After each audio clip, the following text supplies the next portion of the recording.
Hey, there we go. Hello, everyone. How are we doing today? Welcome to stream. It's lovely to see you. Oh, why am I so pitchy? Hello, everyone. So pitchy today. I don't know what's going on. I think it's because I've not really spoken much today. It's been a pretty chill day, to be fair.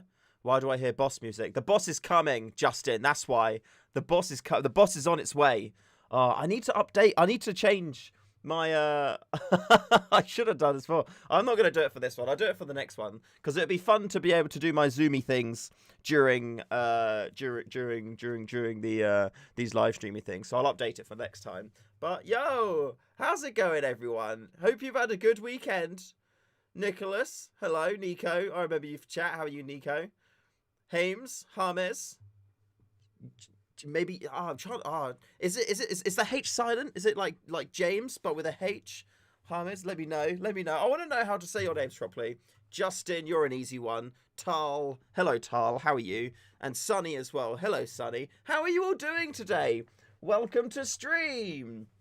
What's it called? It's the StayFreshShoe Airsoft Sunday chill stream. So, like, that's it. I feel like I want to do it from the last stream. It was sick and it was so much fun. So, I'm officially making it a regular thing that every Sunday we can spend, a few hours just chilling out, chatting Airsoft. And, yeah, we could talk, what you've got up to. Drop us in chat. If there's any riffs that you're looking into, then you can do that. I've got some sneaky peeks as to what content you guys are going to be seeing coming up this week, which is cool. I've got something drying at the minute, which is a little bit of a hint. But it's something which I'm excited about. And I'm going to do more content based around that thing that's currently drying, and I'm going to show you it in a little bit and talk to you about that because it's really exciting stuff. It's new things coming, which is really cool.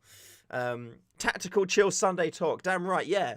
Damn right. I'm thinking it might be cool to potentially see if we can get some guests on as well at some point in the future too. So it's more of it's not fully organized. Let me zoom in on me a little bit. There we go. So it's not going to be like a fully organized thing because I like the fact that we can just, like shoot the shit and chill with everyone. I think that's really, really good. So yeah, let me know how you've been doing. Come on, everyone. Let me know how you are in chat. How is life treating you? I know at the minute, the majority of the world is all locked down and can't really go out, which is, for lack of a better word, it's pretty shit. So at least with us here, we can all kind of like chill together and at least have some kind of socialization, That's the goal of this as well. So yeah, hello everyone and welcome to stream. I'm so happy that you're all here. What's up? Who else has jumped in? Delta Hotel Airsoft, hello dude, how are you? Agents of Shields, yo, how are you? I am good. I'm very good, thank you. I feel like my throat is a little bit sore. I think it's because I was inhaling fumes, which I probably shouldn't have been inhaling. But I'll get into that a little bit later on. You'll see if Cam arrives. He may pop in a little bit. Who knows? He did pop in towards the end, along with Joseph as well from Novrich. So we'll see if any other A-listers, would you call? I'd say they would. Yeah, they're like Airsoft A-listers. We'll see if anybody like that drops in, but we'll see. But for now, you're just gonna have to deal with me, okay? How's the yes? Perfect. I'm gonna assume Harmes was correct. Harmes. Write it phonetically for me. So if it's like Harmes, right? HAR-MES, or if it is like James but with a H because it's like silent and stuff, drop that in there because I want to know. I'm really curious when I see names like that. Dark Burrow, sup dude, by the way. Hello. Oh no, it's you again. More like, oh no, it's you again. Coming at me with that. God, you're so sassy today. Are you having a sassy Sunday, Dark Burrow? Ouchie Duck. Hello, ayo lads, ayo Ouchie, how you doing? Welcome to stream, lovely to see you there. Boris won't come on. Nah, Boris is hiding somewhere in London, afraid from us. He knows that we're gonna be like smacking him up. Let us play Airsoft, dude, please. We'll stay distance, it's fine. Or at least maybe they can just say sniper only games, and then we can go out and play because we're never near anyone else anyway. So sniper only games, in theory, would be okay. Harmes, perfect. Thank you very much, dude. Ahu, welcome to stream. Nice to see you. You're trying to make your flashlight work properly. What's wrong with it, Nico? I saw you posted in the Discord about it being a bit of a pain. I've had that with mine in the past. Turned out the connector for the little paddle switch wasn't connected in there properly, so that sorted it out. Yeah. Well, that was the issue. That's the end of that story. It wasn't as interesting as I thought it was going to be. The remote button doesn't work. Okay. Check the connector between the light and the thing. And also if you've got, but usually when you buy a torch, it comes with just like a push button attachment on there anyway. So you poke that in, and then if that works, then you know it's the push, it's the flappy paddle thingy. Ashley Harkus, hello. Ain't it just need some airsoft? I know, dude. I know. Nuke Man! What's up, Nuke? How's it going? Oh, missed you so much. Oh, I missed you too, man. I'm back now. I'm back. We're on the content grind 100% all the time now. That's it. We're officially set. So hooray. It's good. Welcome. No, nice to have you on the stream, dude. Oh, God, I need a beard so bad. No, I need to cut my beard so bad. I need the reverse of a beard. It doesn't look too bad, to be... I mean, if I go like that and you see the neck beardness, it's not great. But, yeah, I need to cut this. I've got my thingies all charged up. I suppose I could cut it on stream, but maybe not. We'll see. Oh, welcome, man. Jesse Hannon, welcome to stream. Nice to see you. Dark Burrow, I could have played today with my Airsoft team, but I'm still feeling under the weather. That's fair. Wait until you're 100%. Get feeling good. Although it may make you feel better, you know, running outside, bit of exercise, you know, it helps everyone out. Apparently exercise is good for you. Although I'm kind of in disagreement of that because I find it difficult. I don't what's the bloody word? Stamina. That's the one. My stamina is gash, but I'm just not really, I don't really want to work on it, you know. I don't like running. I feel like you should only run if you're being chased. That's why I like Airsoft so much. Because you can just run. Like, well, you have to run, because otherwise people are going to get shooting at you. And it's good because it's like bursts of running. You know, you go from cover to cover to cover to cover. Or as a sniper, you kind of like run loads at the start, get in your position, and then if all goes to well, you can just chill in there for ages. So I find that the best thing. Oh man, the first ghillie that I had, it was one of those string ones, and it cut off my breathing so much. Like it was quite bad really, but it was one of those stringy ones, and I'd crafted it a little bit to make it look a little bit more like it's got natural vegetation in it, and I couldn't breathe in it. I would leg it to a position. I'd get in there and I'd be breathing so hard. I'd be like, I'd have to like kind of lift it away from me or something. So I'd get to the spot. I'd like be trying to start up my breathing, and when I felt like I wasn't gonna like die anymore, I'd then look up and I'd just be surrounded by enemies. It was great. I ran that at Invicta Battlefield a ton, and it was awesome. Absolutely loved it. Ashley, my stamina will be worse with the lockdown. Fat piling on. Nah, I know that feeling. Yesterday, no word of a lie. Yesterday, 3 ordered McDonald's breakfast. And then we had a McDonald's like lunchtime, and then McDonald's dinner as well. And then this morning as well, I woke up and I was so hungry. Just ordered McDonald's breakfast again, and I've not eaten since. So I feel like I'm evening out my thing. But I have got Red Bull, which is kind of the same, I suppose. And yesterday I was like cracking some monsters and whatnot as well. So yeah, I don't know. I don't know. I don't know what to say. But it's happening. It's certainly happening. I'm hoping that when I cut the beard off, I'll lose some weight, and I'll also maybe look a little bit more trim in the face. But we'll have to wait and see. Who knows? Dark Burrow. Yeah, but since I you suspected corona. Oh, okay, you had your daughter last weekend and they scored a few cases, so you take extra caution today. That is fair. Have you done a home test at all? Because they're interesting things. I did one test going to a drive-in place, and then I did a home test as well. And man, like the nose one is kind of fine. It's a bit weird getting it all the way into your nose. It's the one at the back of the swab at the back of the throat. Fuck man, it's so hard, man. That's a really hard one. Jesse Hannon, I've just bought a SEMA 701B. Nice purchase. Nice purchase. Is upgrading the Hot Probber and Babble worth it? Or should I save up to do all the upgrades at once? Well, Jesse, you know what? I'm going to say to you, don't worry about upgrades. Ignore it for now. Get it out of your mind. Don't even think about it at all. Don't worry about upgrades. It's fine, okay? So, where is it? Let me get this. What have I just stood on? Oh, it's a thing. Okay.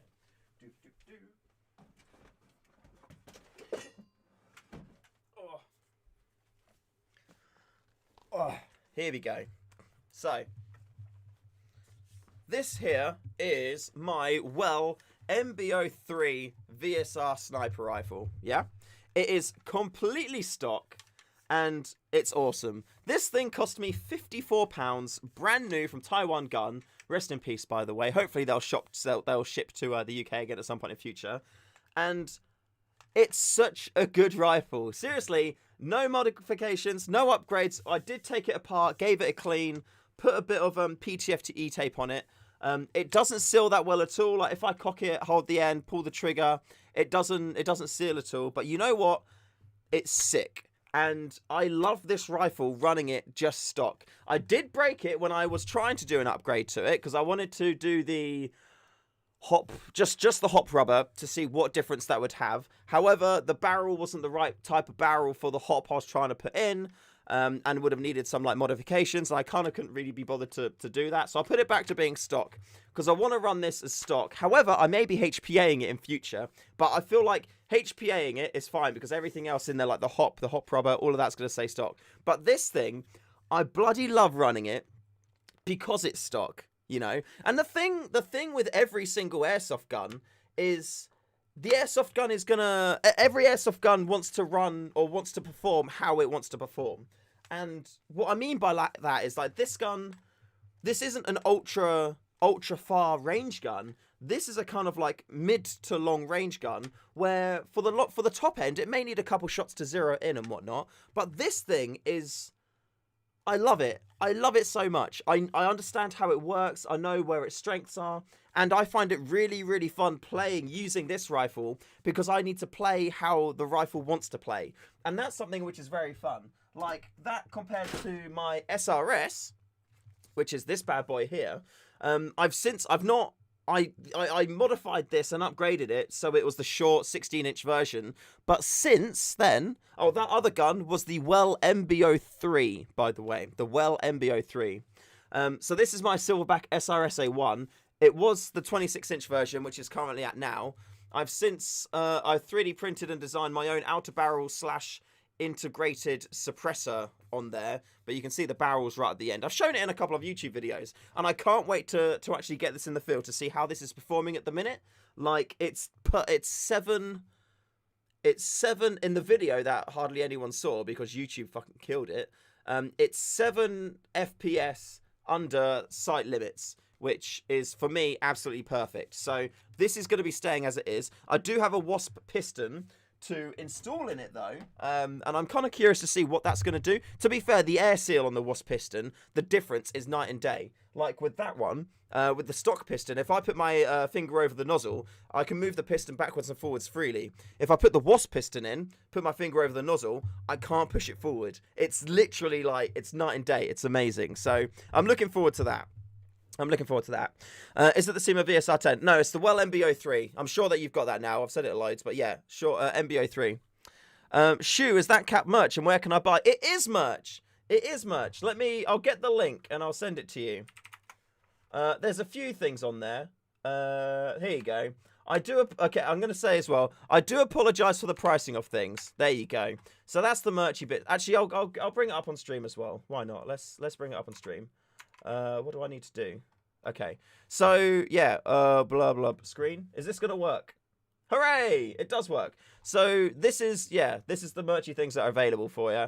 That's the hat there. I do apologize for the pricings are a little bit high. Ignore like the hoodie. £16 for a mug. Fuck that. It's kind of dumb. So as hopefully at some point in future we can get, you know, super big, and then I can just like mass buy loads of things, and then it'll be a lot cheaper. But I imagine that's not going to be at least for a couple of years. So for the time being, anyway, that's what it is. So if you want to pick up something, feel free and go for it. Enjoy, and yeah, I quite like the hat. That neck thing. Do I have it to hand? Oh no, I put it in the wash. That neck thing, I bloody love it. I absolutely love it because especially when it's cold and when you're airsofting, you just put it on, it sits around your neck. So on a game day, I've not ran it on a game day, but this is what will happen because I use it in real life anyway. But you have it around your neck, and then when you need to put your mask on, you just pull it up, and then it goes straight over. And then you're set, and you've always got a mask on. You don't have to carry anything in your pockets. And when we were doing in the game days when we did have to like carry stuff around or make sure you had a mask. Putting it in and out of the pocket, nightmare. But this thing, put it on your neck, pull it up whenever you want. It's amazing. It's great. Oh, can I get a mid cap? I can get a mid cap for the same price as a mug. Just kidding. No, I know. I mean, you can get a lot of. You could probably feed an African child for like, I don't know, 6 months for the cost of a mug. It's ridiculous. So I do need to try and like bring the prices down. But I can't do that until I've got like, you know, a decent amount of money to buy a load of things in mass and then do it. That's why I've started to make my own Velcro patches. So, and those are cheap. The Velcro patches are all right. They're £6 a piece. And that includes free UK shipping. So, yeah, the patches are certainly affordable. Tucker, yeah, thanks, mate. You're underrated. Oh, thank you, Mister. You're the best. Oh, thank you. You're so lovely. You're all so lovely. Thank you for joining us here. Paul Narrowway. Hello, Airsoft friends. Yes, hello, Airsoft friends. Oh, Jesse, I've already upgraded the hop rubber and ordered a barrel, but thank you. The hop rubber made a big difference, and it hops 4/8. But thanks for the advice. I'll go play with it and see how it goes. Cheers. You're welcome, dude. Like I think I'm gonna do a video, or have I already done a video on it? Just general upgrades. I can't remember. I make a lot of videos. I forget what I've made videos on. Let me go see. By the way, I have an idea for another like film mick takey kind of edit video. I'm not sure. I'm like 80% on the clip I'm going to use. I'm just trying to decide on what the context of it would be. But I'm almost there. I'm going to see if I can do one. Is it this week? I think. Yeah, I think it's this week. Hello, Alpha Green. Welcome to stream. Dane, hello. Shipping to USA. I do ship to the USA. Yes. It's been a bit of a learning curve finding out what I need to do for customs and whatnot. So, but I feel like I'm there now. So I'm good. I think I'm good. Ashley. I will say I have HPA'd my Well Sniper, and I put the Inferno engine in, and the nozzle doesn't fit very well. Got to do some more playing with it to get it working properly. Okay, fair play. That's good to know. I mean, I'm getting the Mancraft S Dick when at some point in the future. I'm not too sure, but yeah, we'll get that. How is the ceiling today? How's the ceiling is okay. I don't know. I'll let me see if I can show you it actually. If I go like this.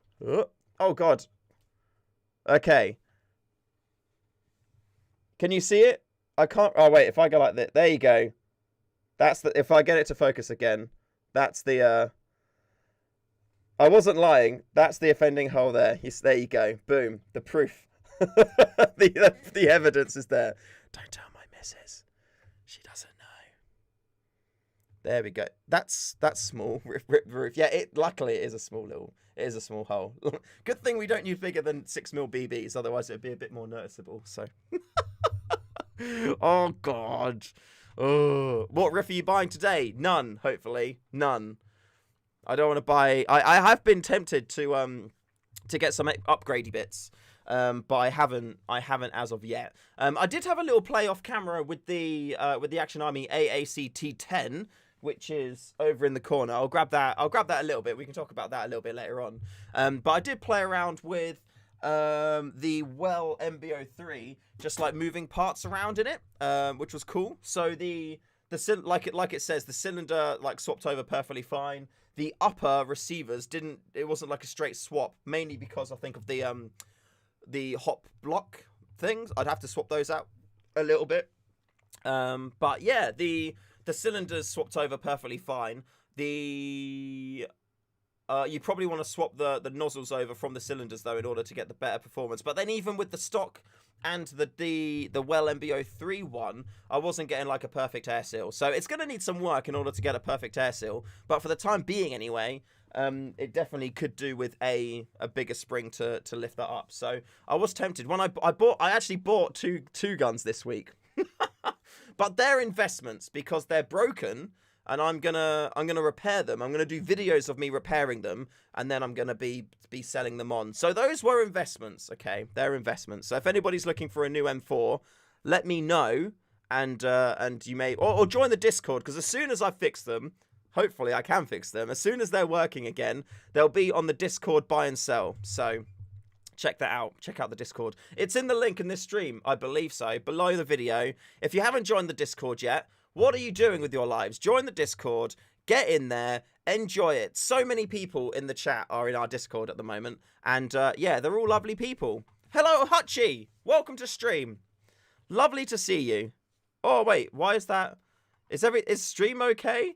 Everything seems to be freezing or pausing or something on my setup. So as long as it's okay, let me know. See, look, Mr. A, aka Plopalop, on the Discord. He says it's amazing. So come and join us. Come and join us. Ouchie duck. I'm looking for an M4. I actually have an M4 already. So where's that? Yeah, I've got an M4 over there. That's pretty much ready for sale. All I need to do is chrono it, and then I'll put it online. But I bought it. I put a new trigger guard on it. I rewired the whole thing because whoever wired it before did an absolute terrible job. Put a new selector plate in it. Cleaned, re-greased the whole gearbox and pistons and all that stuff. What else did I do to it? Yeah, just gave it a full service and actually made it work, which is nice. So yeah, so that's there. I also, with all the rifles I'm going to be fixing and then putting on the Discord, if somebody does want like extra stuff done to them, I can tech that. I've got a Gate Titan MOSFET and USB link spare just kicking about. So if somebody did want them, I can put that in as well, and then that's all cool. So yeah. Anyway, join the Discord. This isn't a sales pitch. Just join the Discord, and everything will be sick. But yeah, hello, Dutchy. How are you doing? Where is your comments disappeared? Where is your comment? You're saying hello. I can't remember. There is it. Where? Hutchy. There we go. There we go. Aye, how you doing, dude? Why do I call you Dutchy? Man, it has been a long day. It has been such a long day. Oh my god. I think somebody just needs to end me. It's the fumes. It's the fumes. I do need to do a thing. So I do need to put some things on the website. I might do that now. If people want them now, I'll put it on now quick, and then you've got them. But essentially, my RunCam Scope Cam 2 cases are now officially finished. So as you can see on there, I changed the front. I took the honeycomb off, and I replaced it with a hard plastic just around that there. And I rounded off the top, and I popped the Project Airsoft logo on there as well. So yeah, the RunCam, Scope Cam 4K and Scope Cam Lite cases are now officially completed. I left the block on the back there for the USB cable because personally I enjoy using that, and I like the fact that it protects the cable, and for people who aren't using that, they just cut it off anyway. So I'd rather put it on there by default, and then people can modify it if they want. But I do have a cool extra thing to show you about these. It's actually slightly different. The one that's the final one, the bottom bit of this is flat, and I'm going to show you why shortly. Looks awesome. Oh, thank you. I'm happy you like it. I've got an even cooler one waiting to go. Toka, been in the Discord forever, and I can confirm it's Pog. It is Pog. It's been a bit... It was quiet for, what, 2 or 3 years? But in the last 4 months or so, 3-4 months, it's picked up. It is picked up, which is good. I'm so happy about that. I'm so happy that it's like a place for people with the same interests can come along and enjoy being with each other. So yeah, stop teasing. No, I like teasing. It's like, looks awesome, that does. Just you wait. Actually, I'm going to go get it now, okay? You need a larger can of Red Bull. It's the biggest one that they had. Okay, don't go anywhere. I'm going to go get the thing. I'm going to get the thing.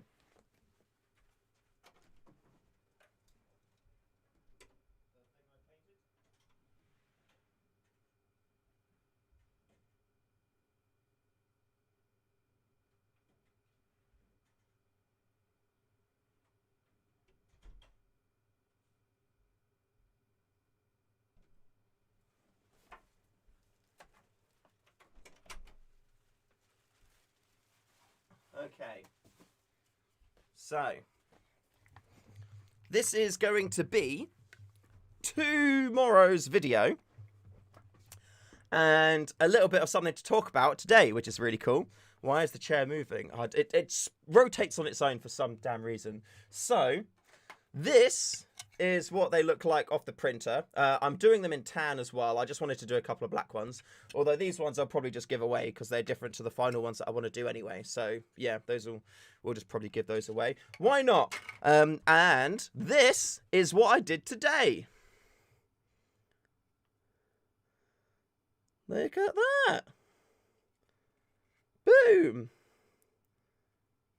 So that's what I mean. At the front didn't. To be fair, the whole thing didn't really come out that well. To be fair, if I cover my face, you can see the front. It's got the flatter bit at the bottom at there, and I'm going to show you why. So, I've also made it is hydro dip. Yeah, I've also made these things. Actually, it's easier to show you with the tan ones. So I've made this thing here, which as you can see, it's got Picatinny on the top. These are going to be going on the website as well. And it's got these things here. And essentially, these are a universal replacement scope upper ring, like here. So you replace this one with this one, which is what I've done for the scope cam there. And then it makes the mount higher, so you can mount your camera on top of it. Look at that. Isn't that clever? And it's universal across scope ring mounts, so you can just put it on as long as your rifle, what is it? It's the 30, is it 32 mil? 26 mil? Something like that. I'm not sure what my calibers are. I can't remember the exact size. But yeah, but because this camera is mounted flat on with the scope, if it doesn't have a flat bottom, the scope cover wouldn't go on. And there you go. That's what it looks like on. Nice and hidden. If the rest of the gun was camouflaged, then it would be fine. But there we go. That's what that looks like there. So hopefully it should keep it hidden. Boom.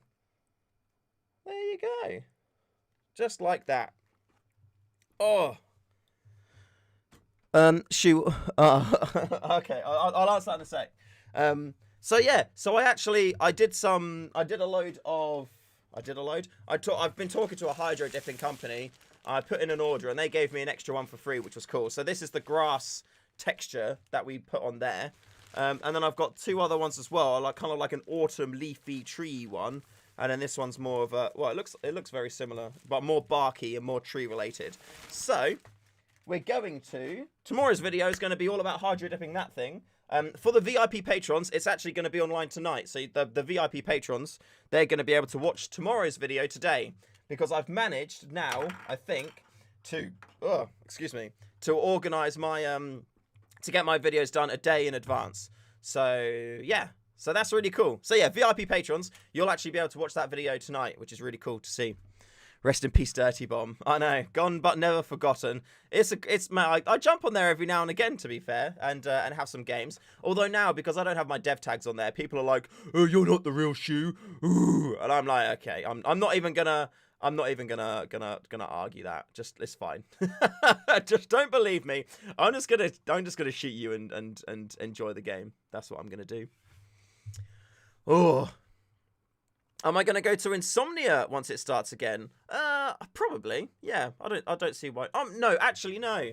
I don't do Insomnias anymore. I'm an Epic Clan. I'm an Epic Clan person now. Actually, speaking of which, let's show you Epic Clan, because if any of you enjoy gaming and whatnot, Epic Clan is kind of like Insomnia, but it's better.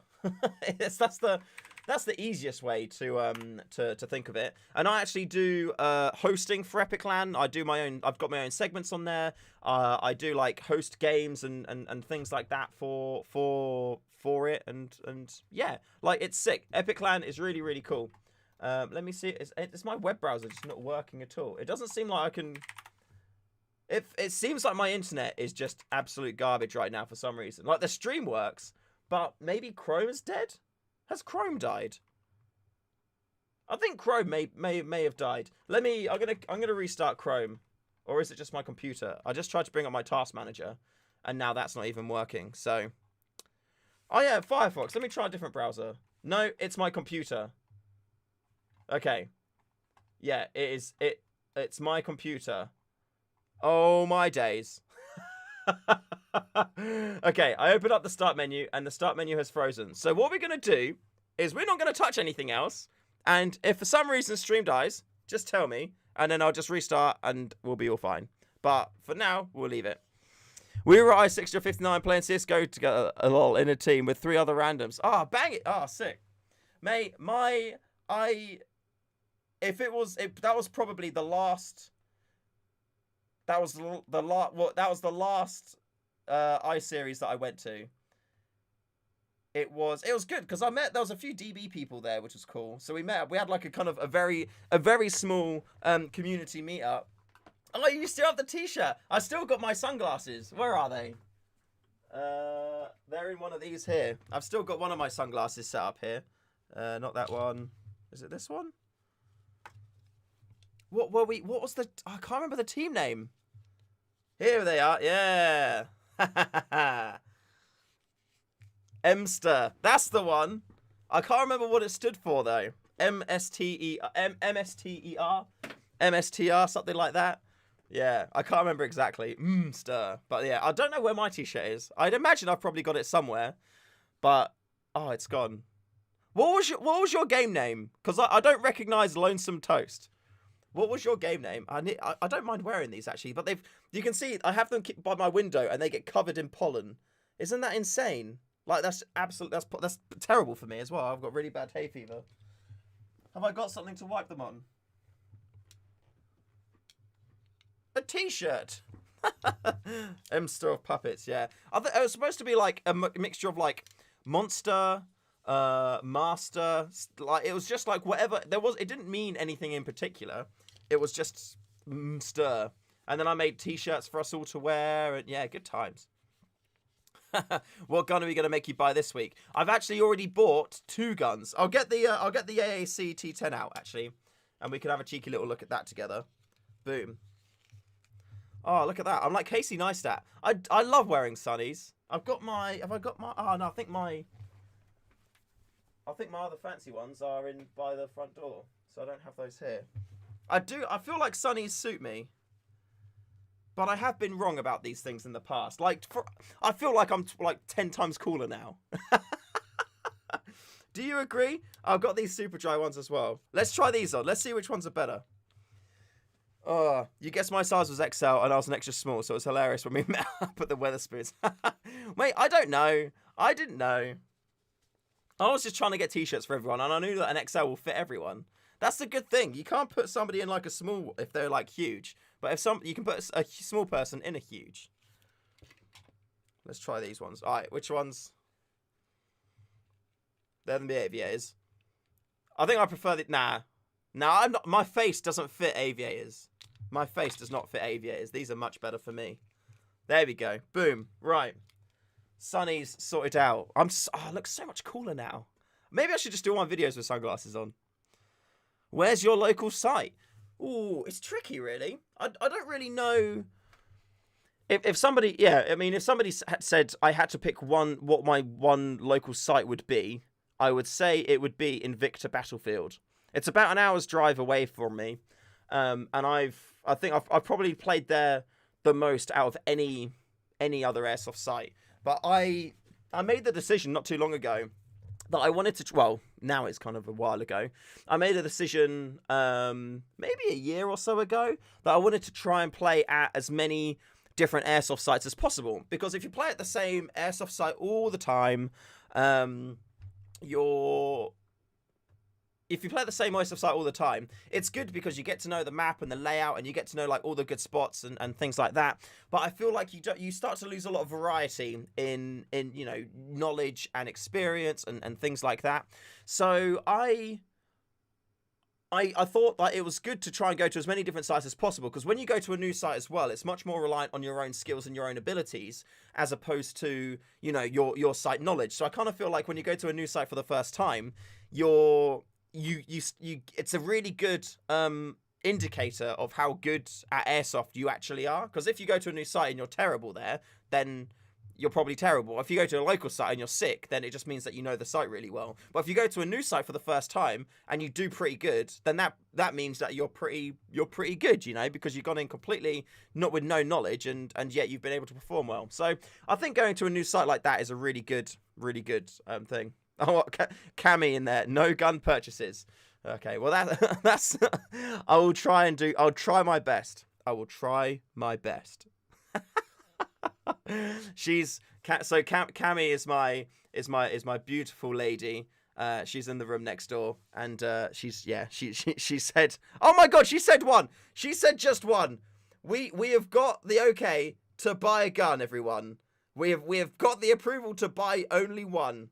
So we'll save that in the back pocket for later. Maybe if we get one of those every stream in like six weeks or so, we can just buy 6 guns all in one day. I don't know. Does the card does it carry over? If I was to not buy one in this stream, would I then be able to buy 2 next stream, or does it like expire? You know, does it expire? I'm curious. I just want to know. I just want to know what I'm dealing with here. You know. No carryovers. So in that case, it means that I kind of, if I don't buy one, I'm missing out. Then I kind of have to then. Otherwise, I miss out on something. To be fair, there is a gun I was thinking about buying the other day when I bought the other 2, and I didn't so I could buy that now. We'll see. We'll look at that. She didn't say anything about gear. That's true. She didn't say anything about gear. We'll revisit this later, but the cogs are turning. Everybody have a think. We're not going to be buying like an Umbrella Armories thing or anything like that. Like, nah. that's a special occasion like part on stream.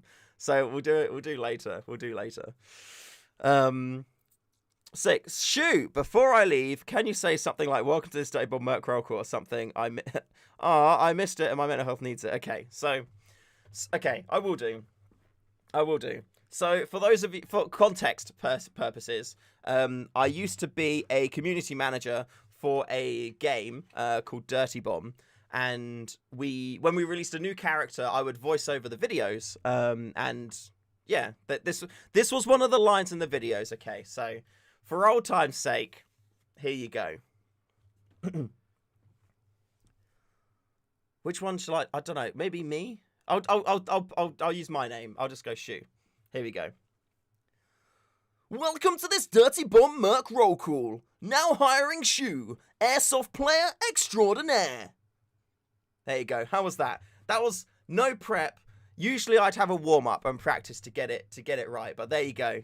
A little trip down memory lane. Would you be interested in real shooting such as practical and clay shooting? Yeah, mate. If it's got a trigger and things come out the end, then I love it. I'm up for that. Absolutely up for that. That was beautiful. I loved it. You made my night. You're welcome.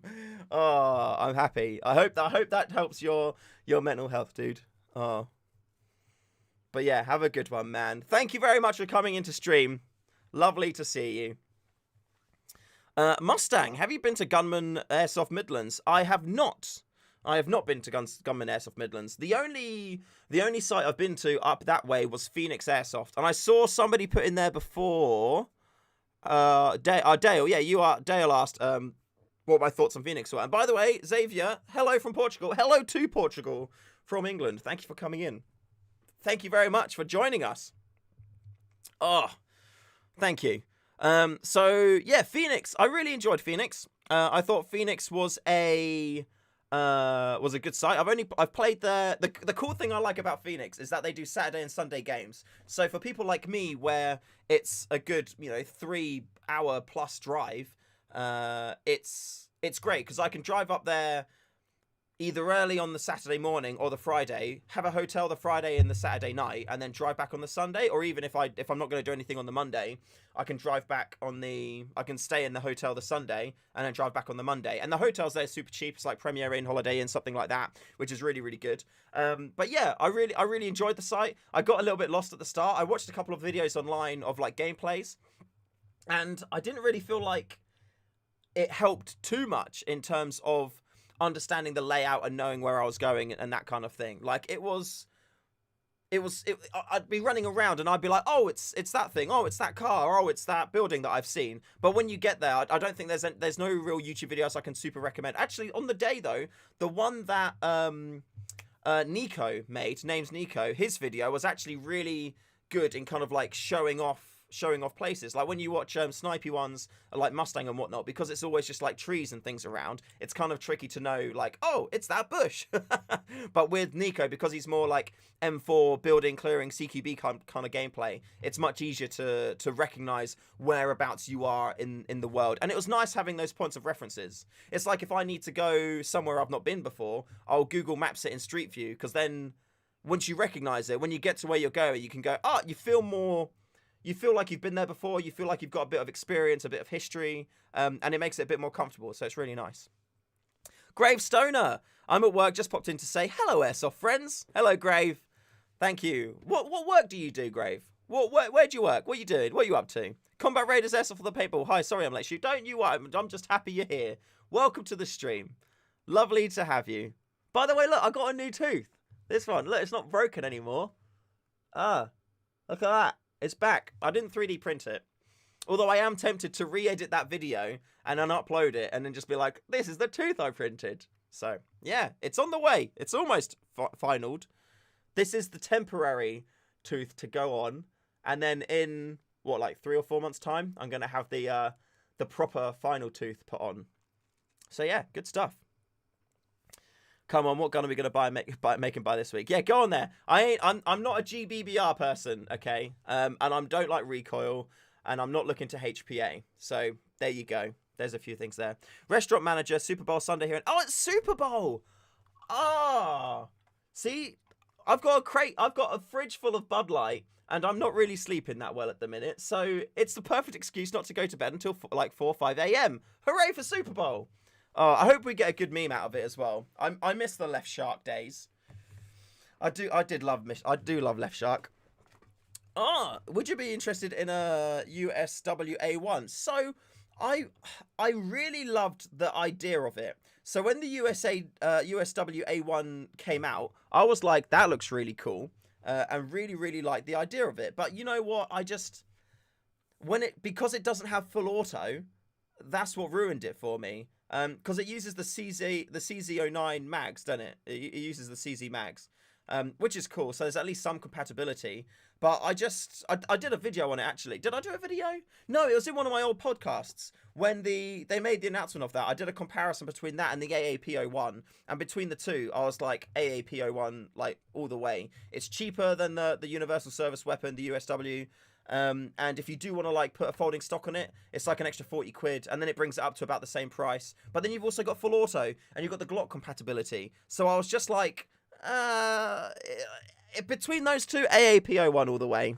I think it's cool, but it's just so bulky, you know. I don't think that the USW was really a gun worth making. Like, there's always value in doing stuff like that for sure.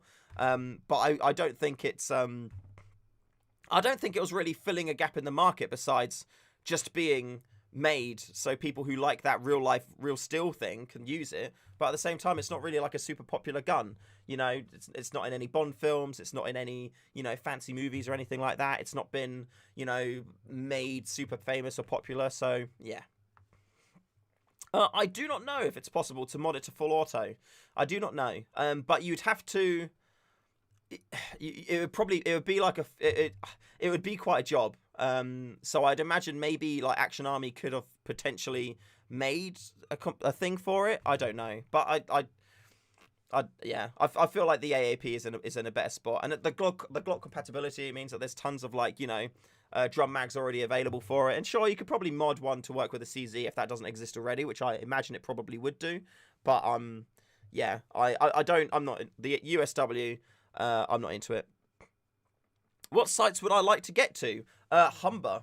Humber's on my list for sure. I really like the look of that site. I think it's very unique. I've not seen a site before that's been in like that's based in a quarry. I think it's a very different kind of play area, and it looks like something very good for snipers. I'm not too sure how. I mean, the thing is that there is trees and woodland as well from what I've seen in videos, and there is a lot of like open rock area. So my kind of ghillie setup that I have at the minute, or the ones that I have, wouldn't really fit the rocky terrain. But for the trees and woodland and stuff, yeah, it'd be great. So Humber, I'd love to play at. I want to go to Airsoft Plantation as well. I haven't got to there yet, so I'd like to do Airsoft Plantation. I'd like to go back to Imperium and play at Imperium again. Driverwood, I've not been to. No, Driverwood I have been to. Dog Tag, I've not been to Dog Tag yet. I'd like to go to Dog Tag and play there. And there's Ballycray. Is that what it's called? Ballycray? I'm not sure if I'm saying it right. I always feel like it's in Wales, that site, for some reason. It may be. I think it's over that way. But Ballycray, or whatever it's called, I'd like to go to. The jail as well, or the Gale. however that's pronounced. I think it's just pronounced jail, but it's spelt with a G, so it's a bit weird. Gaol. I think it's just supposed to be jail. But yeah, goal misspelled. I'd like to go play there. I think that would be cool. I'm not really a CQB kind of person, but I believe there is a little bit of sniping that you can do. And, you know, it's always nice to mix things up a bit. You know, if I'm never going to play CQB, there's no point in having an M4. So, yeah, I'd like to go there. Yes, same as jail. Thank you, Flares. I appreciate it. Jag Airsoft, do you recommend Gunman's Airsoft Tuddenham 2, former RAF base? Oh, okay. Cool. I may look into that. I like the idea of going to of playing at places where they've got some kind of like historical significance. Like there's in Southampton. I want to say Southampton. I think it's Southampton. There's a airsoft place there, which is it's like tunnel undergroundy type thing, but it's based in a place which was used by the radio operators during World War II, and they actually. They monitored and directed attacking forces on D-Day from that place. And my granddad was actually he was during D-Day. He was on one of the big old boats, and he was a radio operator, and he was Morse coding to planes and also the mainland to help coordinate assaults. So I kind of feel like it would be really cool to play in that site, because I don't know if my granddad was there during the war at any point, but from what he did, he was either there at some point for you know whatever reasons, but then he was you know communicating with them through Morse code. I feel like that would be a cool little thing, you know. It would just add an extra aspect to it, you know. So that would be cool. It's one of the I feel like for me as well, it would be nice to do that, because you know it's been he passed away quite a few years ago now, but no, being somewhere where you knew that they either were or had spent some time or something, it kind of feels like you're, I don't know, closer to them. I don't know if that makes sense, but in my head I feel like it would be nice. I feel like it would kind of bring us closer in a weird way. Hopefully that makes sense. If not, then just go with it. Just accept it. just say yes and nod, so I'm happy, and we'll carry on. Oh, CQB, you can go full yeet, get sick. Yeah, I like that. Yeet stick, go brr, yeah. Do love going full auto. Oh, what is your views actually? Here's a question for you. What's your views on full auto on sites in general? Okay, because I feel like full auto everywhere, perfectly fine. I think that there's a lot of sites where you'll play and they'll say no full auto in build. So as soon as you go in a building, you have to fall down to single shot, and I feel like that's cool. I feel like that's a rule I can get behind, just because more for the sake of people are idiots, and it's easy. It's people overshoot all the time, and they'll spray all the time, and all these kind of things. So I can get behind single shot only, purely because people are fucking idiots. Okay. And then also no single shot into no full auto into buildings, because you're single shot inside a building. Then I feel like that's fine. And yeah, no full auto out of building. So I feel like that's okay. That's one of my many alarms that goes off throughout the day. So yeah, I'm not too sure. I feel like it's easier just to go full auto all the time, but just don't be a dick with it. And I think that's cool. Oh, Airsoft Lera Petra Corp. Is that right? Did I say that wrong? Is that a little L or is it a capital I? I feel like it would be a capital I, but then I don't know how to say that word. Airsoft Era Petra Corp. Is that right? Oliver Scioli, hello. Welcome to stream. Lovely to see you. Welcome, welcome, welcome. Dane says, yes, full auto all the time. Michael St. Arnold, hello, welcome to stream, by the way. My field has a stupid amount of, has stupid ROF limits. See, rate of fire limits is something that just frustrates me, okay? There's a site in Coventry I've played at a few times. Actually, yeah, I've got two things for this one. So the site in Coventry, yeah, they're single shot everywhere only. And I'm like, I don't really, when being a sniper, I don't mind too much, because that means if somebody's shooting at me, they can't just spray down the bush and hit me in a lucky one. So I'm like, okay, that's okay, but kind of frustrating. The thing that frustrates me at that site is I have got a Gate Titan in my Crytac, but it's just like hair trigger. But still, I can't fire like super fast. I'm like, probably something like that. And I'm following, all their rule says is single fire, single shot only. So I'm there doing my thing, and then they start shouting, single shot only, single shot only. And I'm like, well, they're not saying anything to me, because I am single shotting only. So I keep going. And then they start shouting it again, and I'm like, are they talking to me? So I don't fire for a while. I just sit there in my little spot and I'm hiding. And then after a while, maybe like 30 seconds or so, I'm like, okay, let's go again. And I and then straight away they shout, single shot only. And I'm like, I am. What is going on? This is insane. So I shout back, I am single shotting only. And they go, you're shooting too quickly. So I shout back, how many times am I allowed to shoot? And they said like four BBs a second. Oh no, they didn't actually give me a number. They just shouted back, not fast, not too fast. And I was like, I don't know what you want from me in this. So I just carried on playing, and I was just like, I don't give a fuck. I'm just gonna, like, they said it was single shot only. I'm playing single shot only. I'm just gonna carry on doing my thing. And then like they stopped shouting, so I figured it was like fine at that point. And then as I was walking back, I said to one of the marshals, like, what's your rate of fire limit? And they said about 4 or 5 BBs per second. And I was like, well, what is it, 4 or 5? And they said, what do you mean? And I was like, well, if it's 4 or 5 BBs a second, I'll program my gun to fire 4 or 5 BBs per second on full auto, and then I'll just use that. And they said, but full auto's not allowed. And I said, well, I'm firing single fire too fast for you. So surely the answer to that is to put it on full auto and program it to fire only 4 or 5 BBs per second.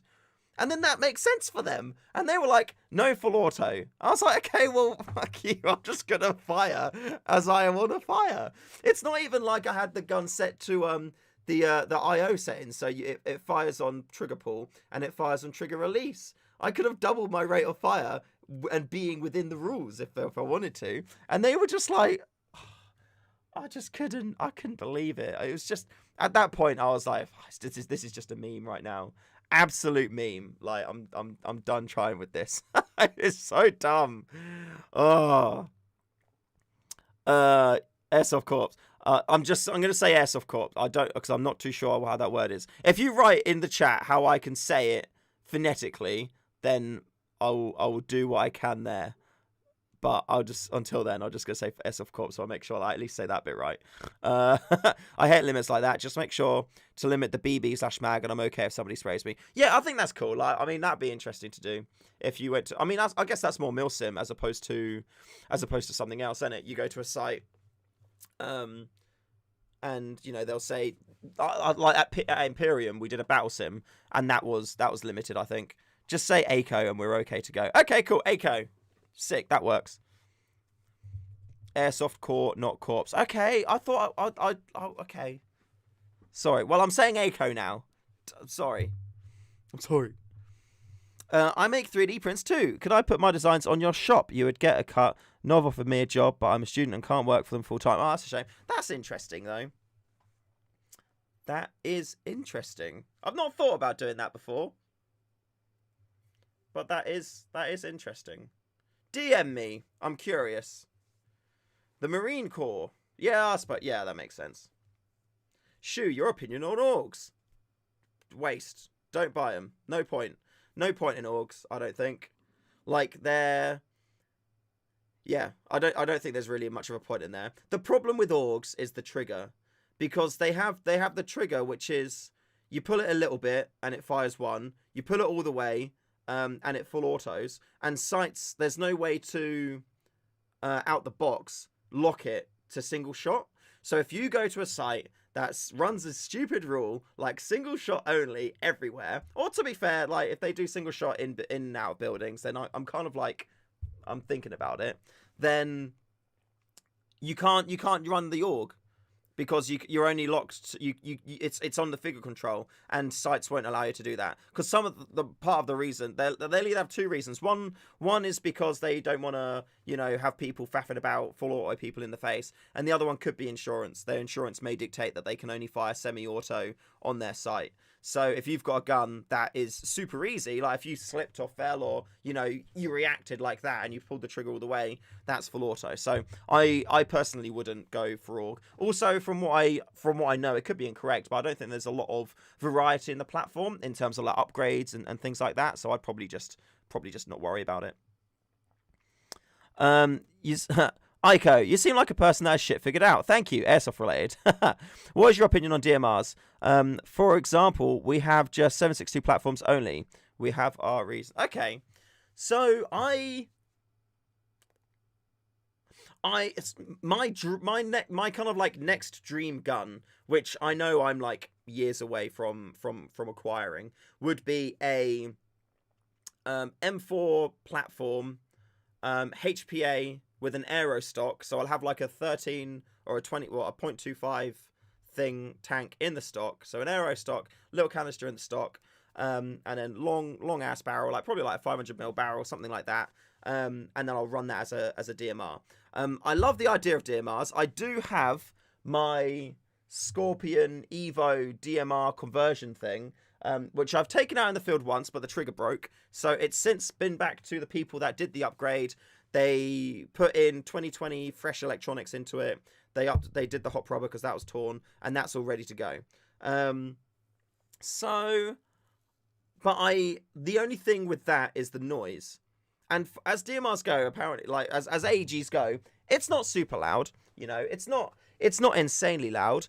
By the way, if you do want to get in touch, the StayFreshShoe or Project Airsoft Instagram and Facebook pages, just DM me on there, and I'll get back to you.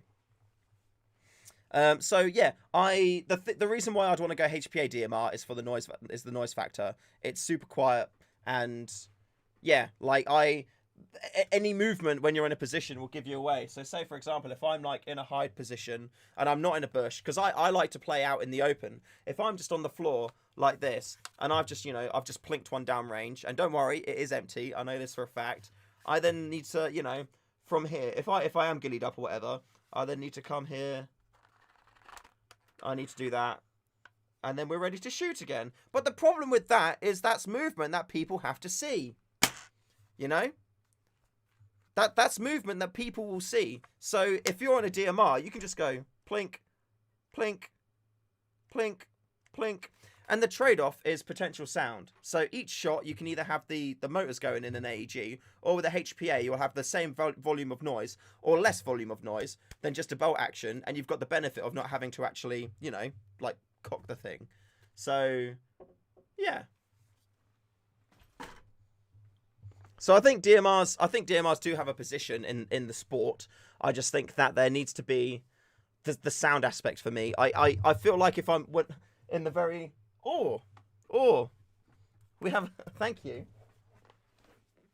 Thank you, Magic Arm.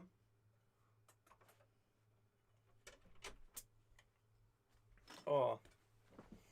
She's a keeper. Oh, she's a keeper. It is Bud Light time. It is indeed. Oh, what's that? Bringing me beer, telling me I can buy guns. That's why I proposed to her on Christmas. Yay. Hooray. It's such a grown-up thing to do. And she enjoys Airsoft. After she shot me in the video where I did that, the Mustang exposed video, she was like, I really enjoyed shooting. I want to get back to the field. So, yeah, we'll get back into the field at some point soon.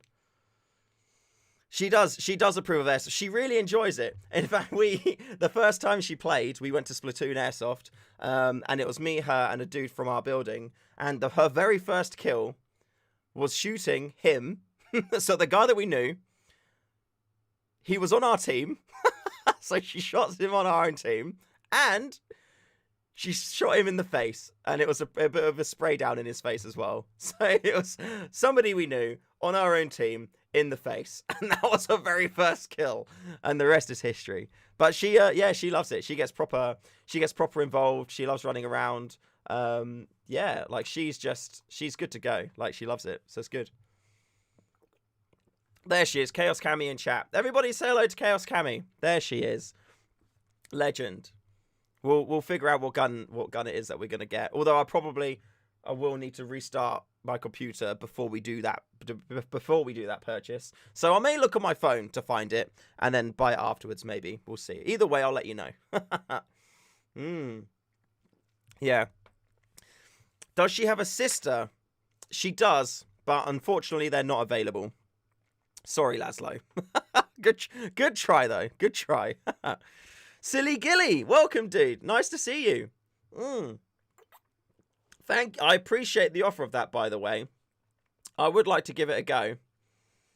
I really would like to give that a go. It's the MTW Aero stock. Oh, cheers, dude. I appreciate it. I will take you up on that.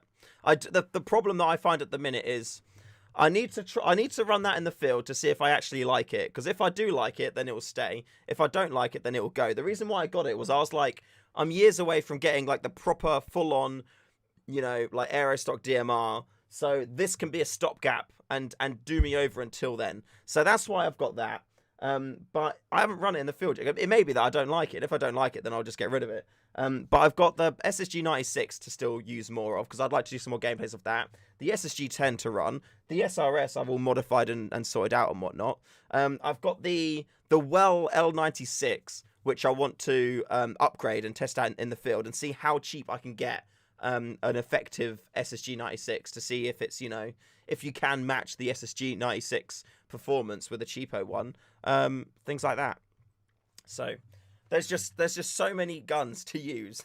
I just need to get back in the field again, man. Like I'd love to get back to Phoenix and just have like a full weekend of game days. But the problem with the time of the year is because it gets dark quite early. You've only got really the first half of the day where you can snipe consistently, because from about 2 p.m. onwards for all the afternoon games, you probably have one more game until the light gets too low, and then you can't really snipe anymore, which is such a pain. Yep, and the 303, and I'll have a 303 which I'll need to use. The list goes on and on, on and on, on and on and on. So we need to get that sorted out. Would adding a looking for squad group be a good idea? Matching kit with my squad is a dream. I'll do that. Yeah. Can I? Is Discord okay? I can't do that right now. Actually, can I do it on my phone? Let's see. Let's see if this works. I'm gonna go onto the Discord and let's see if we can make a Airsoft. I can. I'm making a new channel. So Airsoft. LFT. There we go. Boom. Done. Create. So, on the Discord, I've now made an Airsoft LFT page. I can't move it around. It's just going to have to stay where it is. Can I move that? No, I can't move it around. That's fine. So, I've made an Airsoft LFT, which, for those of you who don't know, LFT means looking for team. So, if you do want it, if you can go to the Discord, and then you can find people in there to play with. Kevin Cars, do I need to send you some real beer? Nah, it's fine. I like this. I like it. It's like the little mini French beers. I like, because you get through loads of them, and I feel like all chuffed and whatnot. Crazy old Buffalo. I remember you seeing you from somewhere before. It took me a while. Finally realised you're Shoe, the ex-community manager from Splashdown. Yes, I am. That's me. Hello. Welcome. Welcome to stream. You found me, Crazy Buffalo. You found me. Oh, welcome. Scuba tank, worth how many recharges if you use a DMR? So, yeah, this big old boy. So, I was going to get rid of him, but because I've got the upcoming HPA VSR project, I'm actually going to keep a hold of him for now, just for the time being. But you get a ton of charges out of it, man. It's a lot. It's a lot. Like, if you... that one's a 15-litre tank. So, however many, I guess you'd probably have. Well, it depends how large your tanks are. Aren't the aero stocks? Aren't they what 0.13, 0.25, something like that? So, I mean, it's not going to be that many. But if you did 15 divided by point that, is that how it works? I don't know. I can't think. I have got like the 3,000 PSI. Wow, how big are those? I can't. I have got one tank left. Where is it? Is it in here? I don't think it's in there. Is it in here? I don't know. But you'd get a ton. You'd get an absolute ton. I like this. Even with the big old HPA tanks, with that it will refill it a decent amount of times, and you probably get like at least 8 full tanks of it. I'd say probably more. Hey, Alistair, how are you? Nice to see you. Kevin Carl Spookify. I remembered your name. How's it going, dude? Nice to see you in here. And Airsoft Madness too. What's up? Welcome, dude. Nice to see you in stream. How are you doing today? Tried the 2 sites in Kidderminster. I've not. Fun fact, I actually studied in Kidderminster. I went to uni in Worcester, but my course was held at Kiddie College. So yeah, I used to go there like every week. Multiple times back in the day. Explosive Diamond, yo. What up? Welcome to stream. Nice to see you. Lovely. Let me just check to see if that gun that I decided not to buy, yeah, I'm gonna see if that gun that I decided not to buy is still available for sale. Let's have a little look. I wonder if it breaks down into, like, 2 cheap guns and 1 expensive gun, or anything like that. I'm not too sure. Okay, so that one's still there. And no. Okay, it is still there. Interesting. I mean, to be fair, I can tell you what it is, and I can show you probably through my phone what it is. And then if anybody actually wanted it, I can, because it would do me better to knowingly know that I'm gonna buy something to then fix up, make work beautifully to tech, and then to send it on to a new home. So that would be great. So if anybody is looking for a new rifle and you like the idea of what I'm talking about, then let me know and we can do that. We can hook you up. Oh, that one's still there. Oh, there's like 2 possibilities at the minute. From what I've seen, there's two deals potentially. We'll see what you think. You managed to get a nice set of iPro Slash. Have you been through lots of different pairs, mate? I have tried so many types of iPro. It's ridiculous. It's absolutely insane how many times. In my heart, I want to be wearing plastics. I don't want there to be little holes and things that people can hit me and scary things could happen like that, Hey, Maddie Nosa! Yo, my boy! Welcome to stream. I'll get your favorite sniper. Me. I'm my favorite. Joking. I'm looking to get one of my leaning towards the SFSA 2 covert. Have you sniped before? Let me know. Have you sniped before? I want to be wearing plastics, okay? Because plastics, they give you the clearest vision. Everything looks absolutely beautiful. You can put the sticky mesh things over it if you want to. But I have not been able to find any that don't fog, okay? I have a very hot face. My face gets very warm. I even fog up the unfoggable dye masks. The i4 and the i5. I've run both of them fogged. Even using the those sick wipes, the ones that smell like dental adhesive, those wipes which kind of clear it up for everyone. At that point, I don't fog, but the amount of sweat that I have condenses on the thing, and it's just like proper sweat drips on there, okay? Absolutely. Mesh is dangerous if you take them off. I was going to say, everything's dangerous if you take it off. Oh, man. Jokes. Yeah, get a fan. I'm tempted to see if I can to build like my own kind of like air coolie system type thing, but I've got fans, I've got the kit to make that stuff, so potentially, but yeah, I've just not been able to find any plastics that don't fog, so I'm mesh all the way. Hero Shark. I have had Hero Sharks recommended. I would. I am tempted. I am tempted. You mentioned that hat plastic insert for a boonie hat. Good call for head hits not hurting. Laszlo, 100%. I would. It costs £5.50 on Amazon. In the link below, in the description, there's an Amazon affiliate link. If you click that, then and you buy it, and if you buy anything, as long as you click that link and you buy stuff on Amazon, then I actually get like a little bit of money, which is lovely. It's like, I think in my history so far, I've made about £12 on that, so it's not like insane. But that hat insert, they're £5.50. I would happily pay 80 quid for it. You know, if it was £80, I would go, oh, I don't know. And then I'd run it in the field and be like, you know what, that's a deal. Absolute bargain. It's cheap and it's just amazing. Absolutely. Like, it's changed my life, you know. I can now point blank shoot myself in the head if I want to with my FPS, my 500 FPS sniper. No problems at all. Beautifully. Oh, beautifully. So yeah, everybody should just have that insert. Everybody have that insert. Don't run a helmet. Just run a cap with the little insert thing. Beautiful. You're set. Ico, let's say you magically get everything you've spent for Airsoft. Let's say you magically get everything you've spent for it. Oh, okay. But you only get to buy one assault, one support, DMR, sniper LMG, one sidearm. What would you get? No upgrades. Okay. If I could only buy a rifle, one of each of those things, my sidearm would be a Tokyo Marui Mark 23. My support, it's tricky.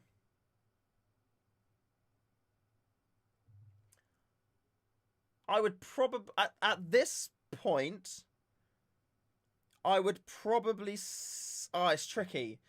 It would either be the 26-inch, I would actually get the 26-inch SRSA 1, or the SSG-10. I'm not too sure. The reason why I wouldn't say the Aerostock DMR is because I haven't run that yet, so I don't know if that is actually what I would like.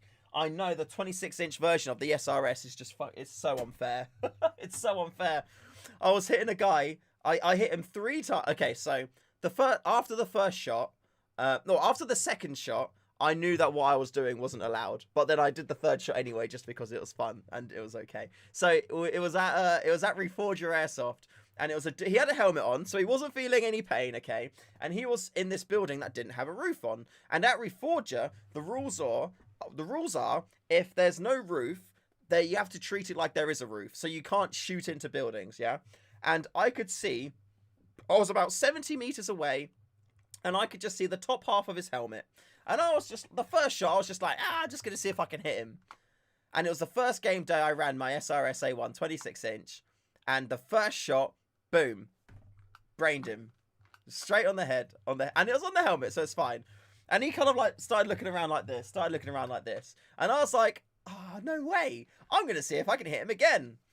And then I shot again, and again, brained him. Straight on the helmet. And I was like, this is amazing. Yeah. And then he started shouting, don't shoot. And then I was like, oh God, the reason why he's shouting that, he's in a building. The first shot, or the first two shots, I didn't realize that I was shooting over a wall when there was a roof there. So I was like, oh, okay, fair enough. And then I was like, I wonder if I can hit him a third time, because it's not hurting him. He's just getting annoyed by it, you know? So I was just like, all right, let's just try again. And boom, brained him another time. He put both his arms up and was like, what are you doing? You can't shoot me. And I was just like, I'm sorry, dude, but I just wanted to see. So I wasn't cheating, Smalls. I wasn't cheating. I was just curious. He wasn't going out. He was fine. He wasn't getting hurt. Oh, and I was just there like going, oh my God, this is so unfair. I love you. And then after that day, I shortened it down. And then I didn't really have a positive experience again with it. Even if you look at the video I did when there's 30 kills in like 60 seconds, I'm running this with me, and it's performing so terribly bad. But now, I've figured out the bolt pull, and it's so easy and so smooth. I put the longer barrel back in, so I'm hoping that this is just going to be super unfair. Which is why I've got the camera mounted on there already, because the first game back, I want to run this, because I want to see how it is. But I will take with me the SSG-10 and the SSG-96, as backups just in case. But that thing is so beautiful, that. Or it was originally at the start. So yeah, I feel like at the minute, because I know, if I knew what the performance was of the SSG-10 firsthand, if I'd run it myself, then I would say SSG-10. Because that's an unknown for me at the moment, I'm going to say SRS A1 26-inch version. And for the rifle, I would say... Again, because I've got that personal experience with it, I would probably say... I've got the experience with the Crytek CRB. I think I would probably say instead the Crytek SPRM. I'd have that out of the box. Just because out of the box, very good rifle. And if I was allowed to upgrade it down the line, it can be absolutely dirty. Absolutely dirty. And my current CRB, I've actually lengthened it out. So it is the same length as what an SPR is or would be. So that's why I say the SPR as opposed to getting another CRB. So I'd get that. Sydney, hey Shoe, hope the stream is well. I think it's going well. I think you guys are enjoying it. Hello. And Smalls, he was there. He wasn't happy. Yeah, Smalls was there. I think he heard him shout. Yeah, because we were opposite. We were the other side of the road, and I was behind some pallets, and I was just laughing to myself. And I think you were nearby me watching the right flank and the village area kind of sweeping around. I think something like that. Dirty as in dirt. Nah, it was dirty as in just like, oh mate, you don't want to, you don't want me looking at you if I've got that sniper. That's it, mate. That is absolutely it. Maddie, so what is the sniper I should get in your? You trust my opinion? That's a dangerous thing to do. That camera camo is ludicrous. What? As in the good thing, good way or bad way? Because I did this myself. Let me look. There you go. If you missed it earlier. Will, look, I hydro dipped. Or Smalls even. I did some hydro dipping today. What do you think? I'm going to practice some more. I'm going to hydro dip some more things. And if it starts to go well, I may put hydro dipped versions of these cases on the shop. So if people did want to buy the hydro dipped ones, then they would be able to. What's kicking off there? Oh, there we go. Looks like a turd. Thanks, man. Thanks, Smalls.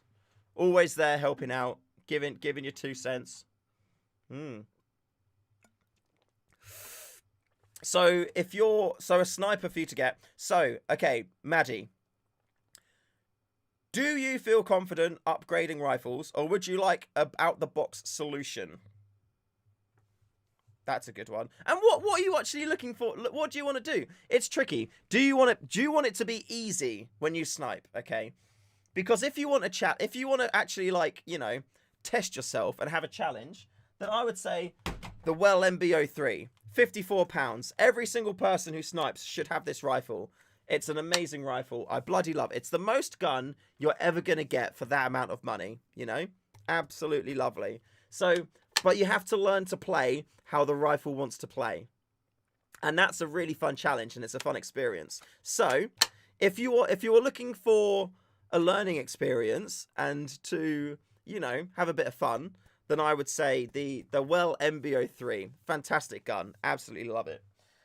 If you're looking for something which you want to have as a base to upgrade, then I would say the Tokyo Marui, potentially I'd say the G-Spec, just because if you want to run it short, you can. And if you want to run it longer and you put a longer barrel in, then you can do later on. Then that's cool. So I'd say Tokyo Marui G-Spec. I had the JG Bar 10 G-Spec, which seemed to do the job, but I've got it on good accounts that the TM version is much more, the precision in construction is much better. So I would go TM G-Spec. However, if you don't want to do anything with it and you don't want to mess around with it, then I would say the Novrich SSG-10. I would say the Novrich SSG-10. But that's based on what I've heard. I've not actually been able to run mine in the field yet. The SSG-96 performs really, really well. I enjoy it, but there are a few kinks for me, like the magazine capacity for me is one which is sad. I do have a plan for that, by the way. It's a project which is ongoing. I just need to finish it off. So that it is ongoing. But yeah, the SSG-96 shoots really well, but it's for specific. I guess it's specific. If you really enjoy the L96, then go for it. So would you take the SSG-10 or SRS? I don't know. I genuinely, I don't know. I've not played with the SSG-10 yet in the field, so I don't know. It's tricky.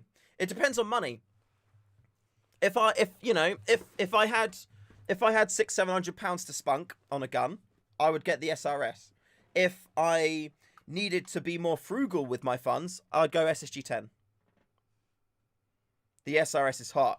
Sydney, I'm happy that you think that. I can't wait to get this in the field. It looks sick. Absolutely sick. I love my integrated suppressor / outer barrel that I've made. I think it looks absolutely awesome. This is also another thing on the shop. It's a grippy butt pad for it, so it sticks in your shoulder, and it works so nicely. But yeah, I can't wait to shoot people with this. Yay! Yay! You just take ball pups. I think depending on, like, for rifles and stuff, for like AEGs and things, yeah, I'm with you. But yeah, for that, I think that's fine. VSR is lightweight and balanced. Yeah, that is also another consideration. If you don't want a heavy gun, the reason why I rebuilt the gun like this and I printed this is the long outer barrel is so heavy. So I've removed a ton of weight purely because I've got a 3D printed part in there instead.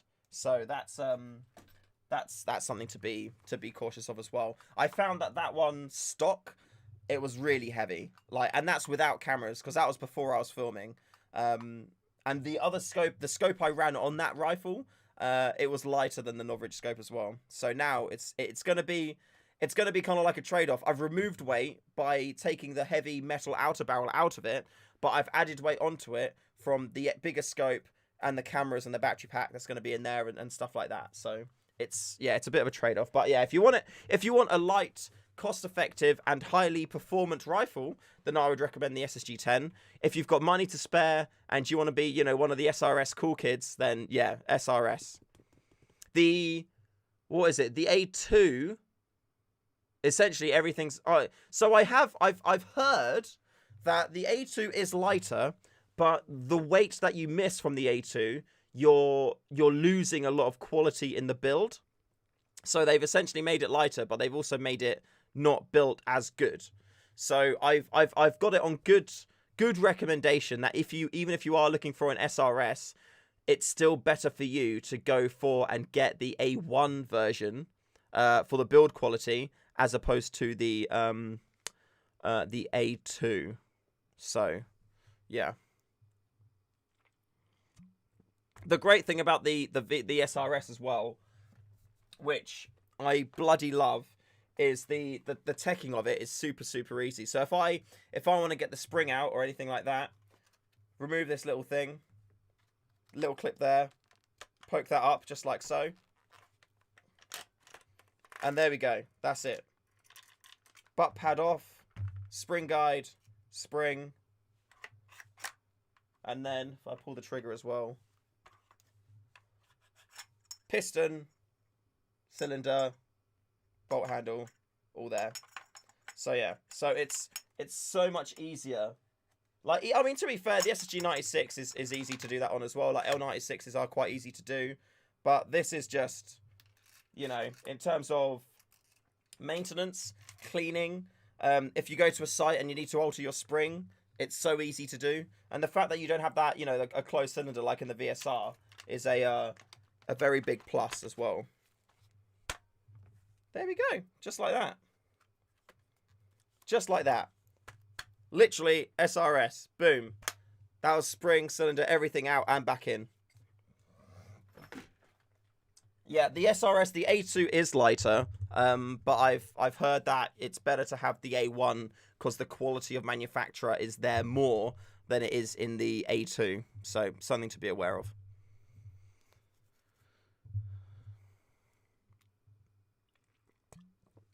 Good DMR platform and brands. Actually, that's a good shout. In terms of DMR, I mean, that could be a thing as well. When I get the 303, if I run that in the field, it may be that I really enjoy that, and I'll get rid of the Evo 3 just because the SSX 303 fits that. So, yeah, I'm tempted. Well, I say I'm tempted.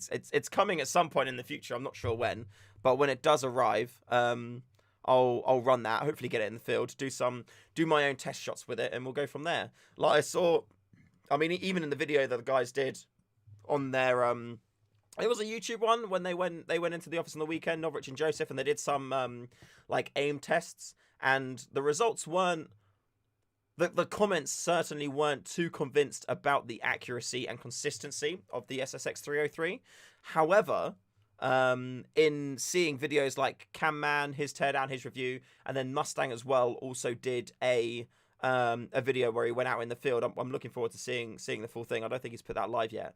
But the live video, he said that he was hitting a man-sized target 50 meters away consistently. So I don't think it's the Novrich video is a huge concern in like the not huge accuracy or the consistency that it had, because we have seen it perform well in like the Mustang views. So yeah, I mean it's a bit tricky. It's early days still. It's early days, so we just need to wait until there's more 303s out in the field, and hopefully more content coming on them to get more of an idea of where that rifle fits within the Airsoft ecosystem.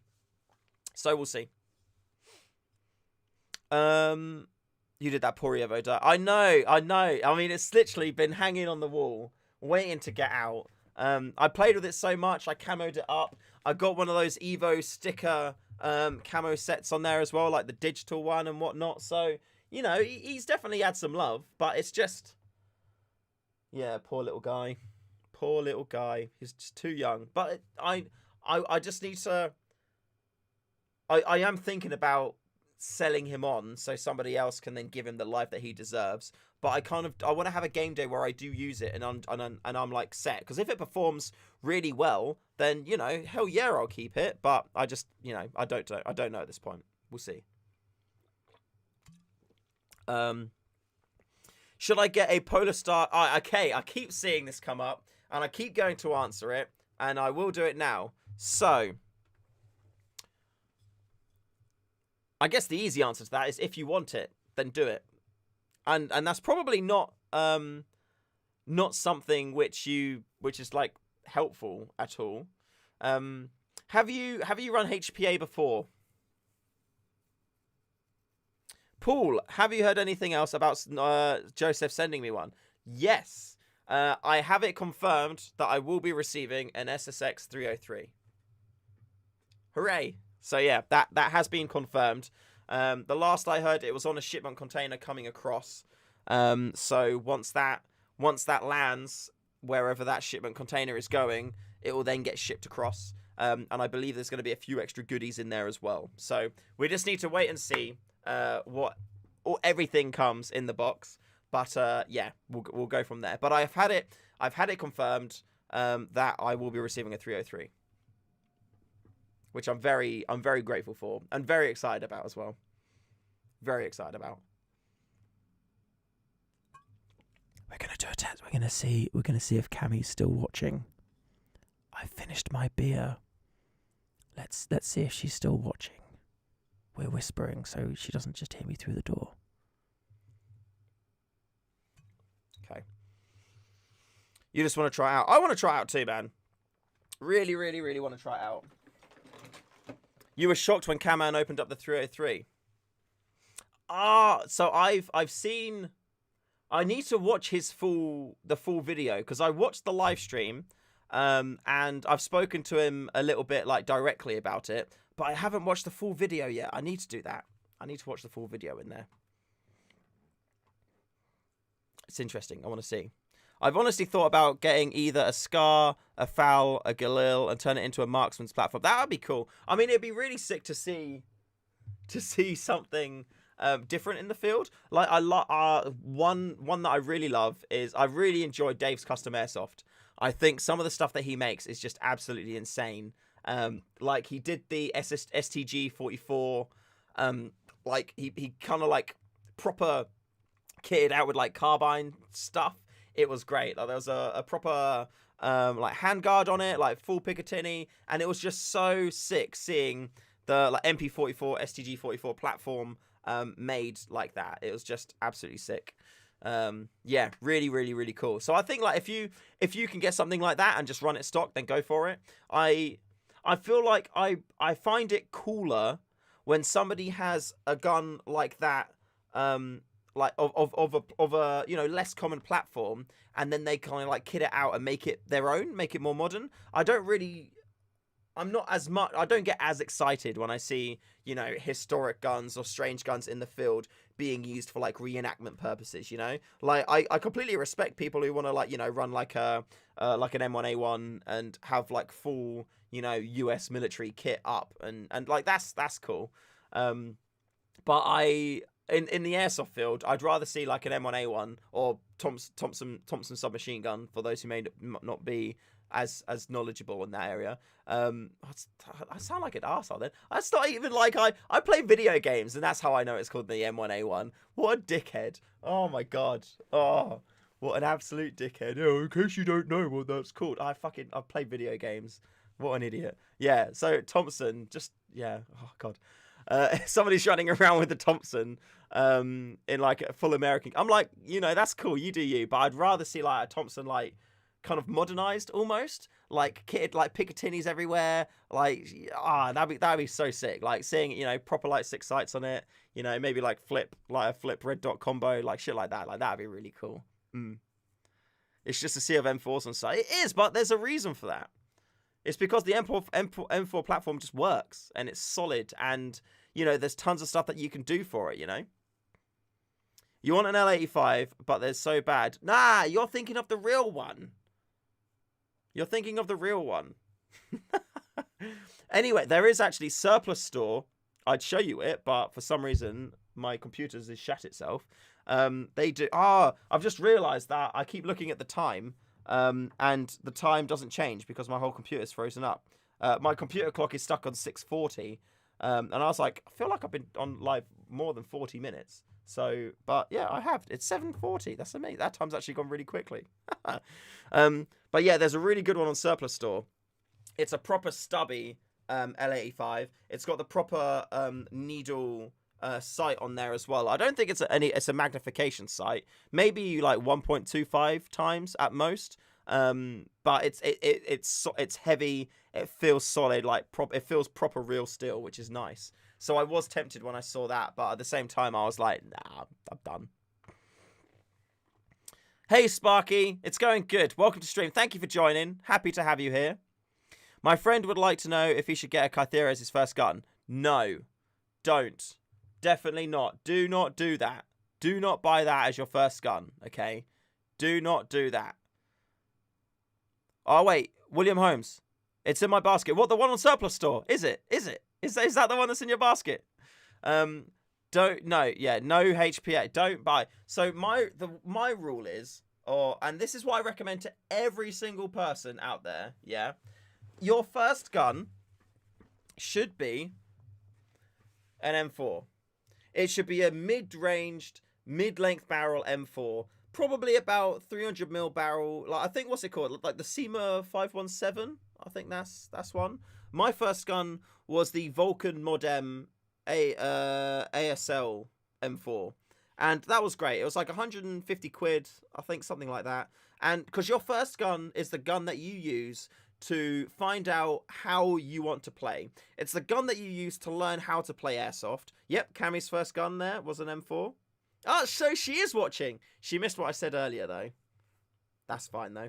So my Vulcan M4 was my first gun. It was... I killed it because I love taking things apart and learning how they work and things like that. And I essentially just took it apart too many times, rounding full the screws, and I fucked it. So, but it's the thing that gun did for me is it allowed me to learn the basics of Airsoft, and it also allowed me to find out what kind of play style I wanted to have and what I wanted to do, So, the great thing about M4s is the amount of upgrade parts out there for them. It's arguable, but I would say you've got the most freedom with an M4. So say, for example, you buy your mid-length M4, it's about a 300mm length barrel, and that's good for CQB. It's good for like mid to long range. You're not going to be hitting those sniping like kind of distances, but you're going to be doing all right. And from that, if you find that you're always charging in first, you're getting in CQB, you're holding buildings, you're holding angles, you clear room from room to room to room to room, yeah? Then you can take that M4, you can literally cut the outer barrel off, you know? You can get a shorter inner barrel, you can cut the inner barrel down if you can literally just take that whole gun and just put a saw through it and shorten it down, and then just put some PTFE tape around the inner barrel so it fits in the outer barrel nicely, and boom, you know, you're done. You've shortened it down, and now you've got a CQB M4. Alternatively, if you're enjoying that, like the more longer play, you're finding that you aren't the first guy in, you're like the 5th or 6th or the 10th guy, something like that. You're sitting a bit further back. Then you can modify it to be a bit more DMR-y. You could put a longer inner barrel in there. And the great thing about M4s is you can just buy a long-ass suppressor. You don't even have to worry about buying a new outer barrel. Just buy a longer inner barrel, put a suppressor on there, and boom, DMR, play with that. And then if you enjoy the DMR playstyle, then there's a good chance that you may want to get a sniper rifle as your next gun, or a gun that's built and designed to be a DMR, like a Rapax or something like that. And on the converse one, if you shorten it down and you find that being able to get around tighter angles like that much more efficiently, and having less weight on you, so you're less encumbered, does you, then your next gun could be like a PDW or an SMG, like an MP5 or something like that, you know? And you know, you may find that you're running it and it's got the length that you like, just as stock as it is. You've got it's got enough range for the way that you play, and it's also, you don't mind having that extra length when you're in CQB, you know? So because of that, you may find that that's exactly what you want. So then you could buy a like a Crytek CRB, or you could buy the Crytek SPR. I wouldn't go any higher than the SPR, but you could get something like that. And then the thing with that is it helps you. Your first gun is disposable, 100%. Your first gun isn't supposed to last you a long time. Your first gun is supposed to be like damaged, trashed, destroyed, you know, pulled apart. You learn how it works, that kind of thing. And when it finally does kick the bucket, which is what my Vulcan did, I was like, you know what? I have learned from this experience.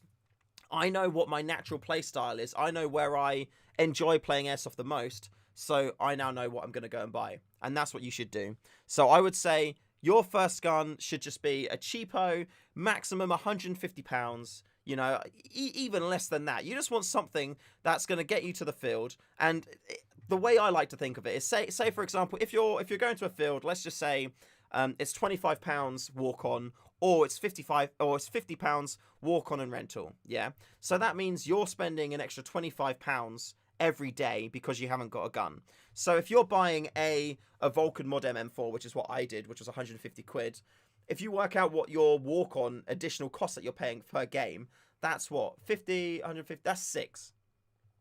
So I was like, right, I bought a gun the very first day that I went to Airsoft. And in my head, I was like, right, after I've gone 6 more times, the gun's paid for itself. So the gun's essentially been free. And that's just a fact. Because if you're paying rental, then, you know, as soon as you've been a few times, then you may as well have just bought a gun in the first place. So that's what my theory was. And as soon as I went 6 times, I was like, you know what?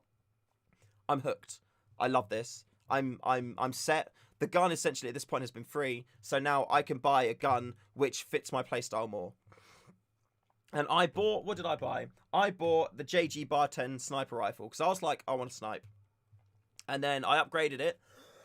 I upgraded it and whatnot. Did I sell? Yeah, I upgraded it.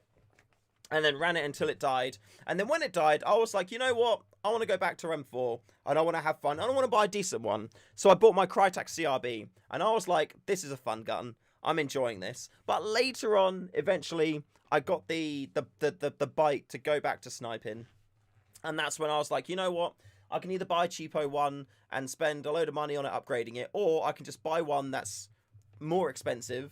But less money or the same money that I'm going to spend on upgrades anyway, and just have a good rifle out the box, which is why I went for the SFSA one. And I was super happy with that. So yeah, if there's any new people in here thinking about what gun to get, easy. Just buy yourselves a nice, you know, maximum 150 quid M4 around the 300mm barrel length. You know, 280, fine. 350, maybe a bit long, but fine. anywhere around the 300mm sweet spot. That's going to give you good CQB, good range. And then from that, use that rifle to find out how you want to play, what you enjoy, where you like to go. Do you like to go first? Do you like to sit in the back? And then once you've got that, you know where you want to go next. And then you can buy a rifle or an SMG or anything like that, more suited to what you want to do. And you know what? Don't buy a pistol. No new player to Airsoft should buy a pistol. They are fun. Don't get me wrong. They're enjoyable. But when you start playing Airsoft, you've got enough to worry about with one gun and a ton of enemies and learning the sight and learning the rules and making everything become automatic, that throwing in a pistol into the equation as well is just not necessary. Do not buy a pistol if you're new to Airsoft. Do not. The moving part is cool. Don't get me wrong. Moving part is cool. Don't buy a pistol as your first gun. Don't do it. Don't do it. Mustang. Never played Airsoft, but if you do rentals, you could test out several different guns, no? Or do sites generally have... They generally all have the same gun. It's either going to be a JG G36. Well, there's like a 90% chance that the first gun you're going to use is a JG G36. Such a huge chance of that. Have you thought about getting lower scope mounts? This will help you thread BBs. Dude, no. So, I can't get them any lower. Look at my SRS. This is what I'm planning to use next. I can't get it any lower. It's done now. I appreciate your input on that. It was part of reason of what you said about that. I do actually have a funny plan for a video when I go out sniping, which I don't even know if sites are going to allow. I don't know if they would allow me to run it. So I'm probably going to try and do it at an Airsoft site that I've got like really good. I'm on good friends with. But I feel like legally, according to the site rules, I'm not breaking any rule with this plan. So we'll have to see what they say. But yeah, more on that another time.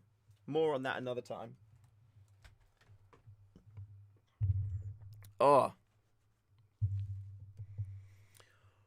Oh, so the other story I was going to say, at that Coventry site, the one that was like, "Hey, you're shooting semi-auto too fast. Oh no." That site there. Oh, what was it? Oh yeah. So I feel like I kind of feel like I'm a little bit a bad person for this. And on the other side, I'm kind of like, why didn't they do this? Because seriously.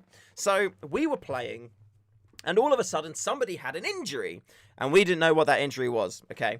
And an ambulance came and the gates to the Airsoft site were like, say here, this is the site area and then this is the road. So the Airsoft, this is the road and this is the site. Yeah. So the ambulance goes doo-loo-loo-loo-loo. We open the gates doo-loo-loo, and then the ambulance parks here. Literally, like the gates open and the ambulance is parked right here. Okay, so it's literally just inside the gate.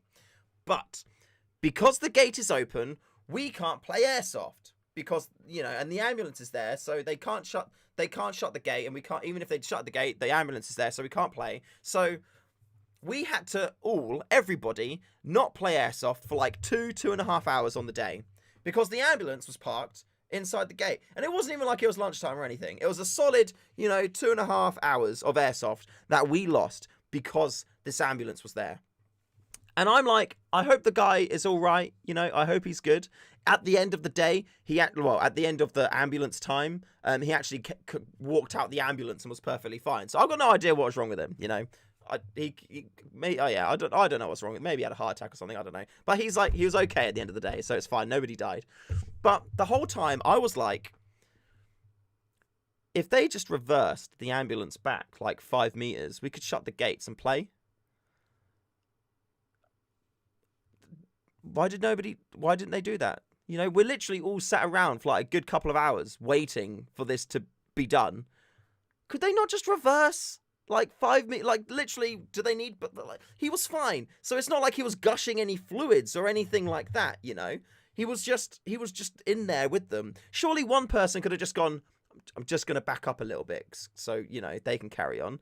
And I was just like, come on, please. And I was, you know, I think I was moaning quite loudly, and I think I did say, you know, can they just reverse this bloody ambulance back 5 meters so we can carry on playing? And yeah, they didn't. Like, we were stuck there for ages. What would be your opinion on that? Am I a dick for wanting them just to move the ambulance, or do you think it's a fair enough request? You know, like I said, he wasn't gushing from anywhere. You know, there was no, like, gashes of him and, like, fluids spurting out where they needed to have extra hands plugging holes everywhere. There was just an issue. So it's just like, is that okay? Downtime, do some cardio exercise. Fuck off. Laszlo, no. I ain't like I said, I only run if somebody's running after me with a gun or shooting at me. So I ain't about to just go, oh, dudes, we can't play because there's an ambulance. Fancy a jog? Nah. No, I'd say just let us play and get over it if he's okay. If he was hurt really bad. Yeah, like I said, if he was in a situation where he was like super bleeding and whatnot or stuff like that, then I'd be like, fair enough. But, you know, they could have just taken the handbrake off and we could have pushed the ambulance out of the site and then we could have carried on, you know? That could be arranged, someone chasing you. All right, come down my parts then. Come chase me. Actually, no, don't. It's fine. Don't worry. I'll just wait until Airsoft is back up and running again, and then I'll go and do it that way. I'll just do it that way. Oh, my days. Is a TM high cap at 5.1 gold match good as a first pistol? Planning on buying one. Love pistols in general. So high cappers are like their own little cult type thing. So the great thing about high cappers is there's so many communities around already surrounding them. So if you buy a high capper, you can just get going straight away, and there's tons of people that will help you with like loads of information online, tons of resources, and there's so much customizability, especially in like Asia. They go ham for high cappers, so there's so much that you can do with it. I've never been I don't really like the flash. I did buy a high capper. I bought an Armourer Works AX501, I think. But the reason why I bought it was so I could design parts and accessories for it, you know? So, yeah, like high cappers, they're cool guns. They fit really nice in your hand. They feel really nice when you shoot them. And there's tons of modding and upgradability for you to make it your own. I'm much more of a...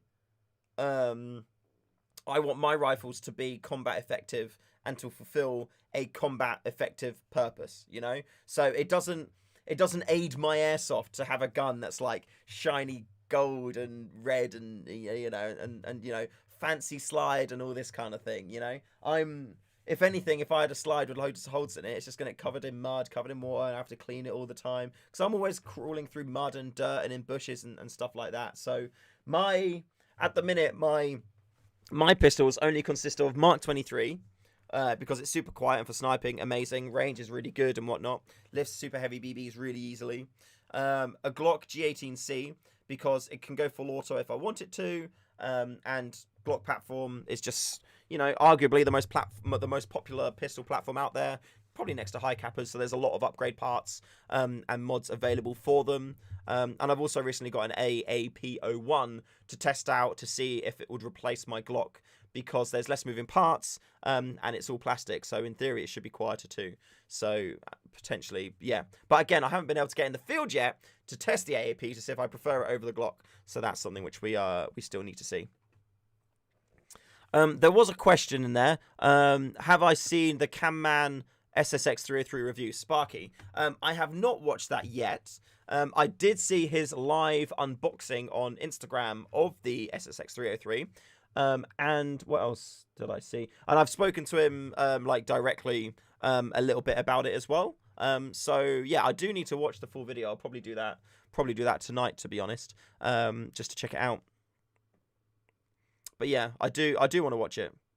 Go watch it. It's like 10 minutes. I would, but my computer's balked at the minute. I'm surprised the stream hasn't died. Literally, the only thing that is working on my computer right now is the stream stats, the stream chat, the timer on the stream, the example has frozen, a YouTube tab I've opened has frozen, the start menu is currently balked and is crashed. I've got like 4 other tabs on my browser over here, which are all crashed. I tried to open up Computer Manager, my Task Manager, and that hasn't opened up either. So Windows Explorer has completely crashed, and there's nothing I can do there to fix it. The only thing I can do is turn off my computer, restart, and then we'll go from there. But I don't want to cancel the stream and then have 2 streams and stuff like that. So for the meantime, it's okay. I'm actually, don't go anywhere.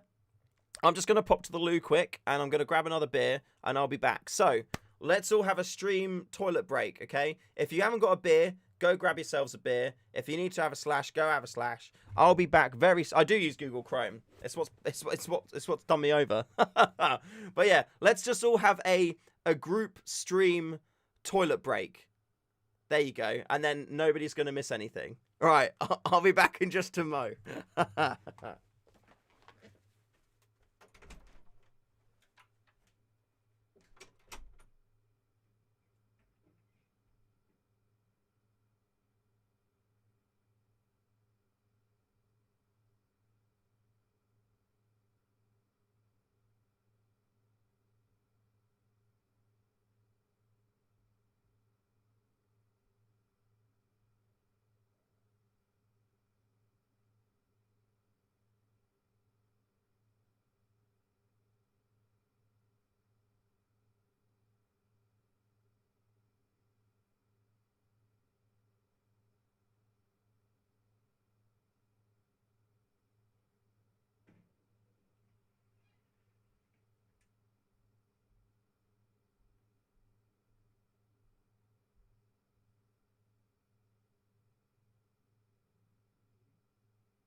There we go. We are back. Ooh. Let's count down from 100 to 0 and confuse him. Nah, it's okay. I'm back now. I foiled your master plan. Oh, good. There we go. Let me twist this a little bit. What way? That way? No, that way. Yeah, that's fine. Oh, there we go. Oh, explosive. You're under 18. No, don't worry. You'll love beer when you get there. Oh. Oh, see, why are you counting down? Stop. I saw your plan. I saw your master plan. Let me get the AAC T10. Let me grab that quick.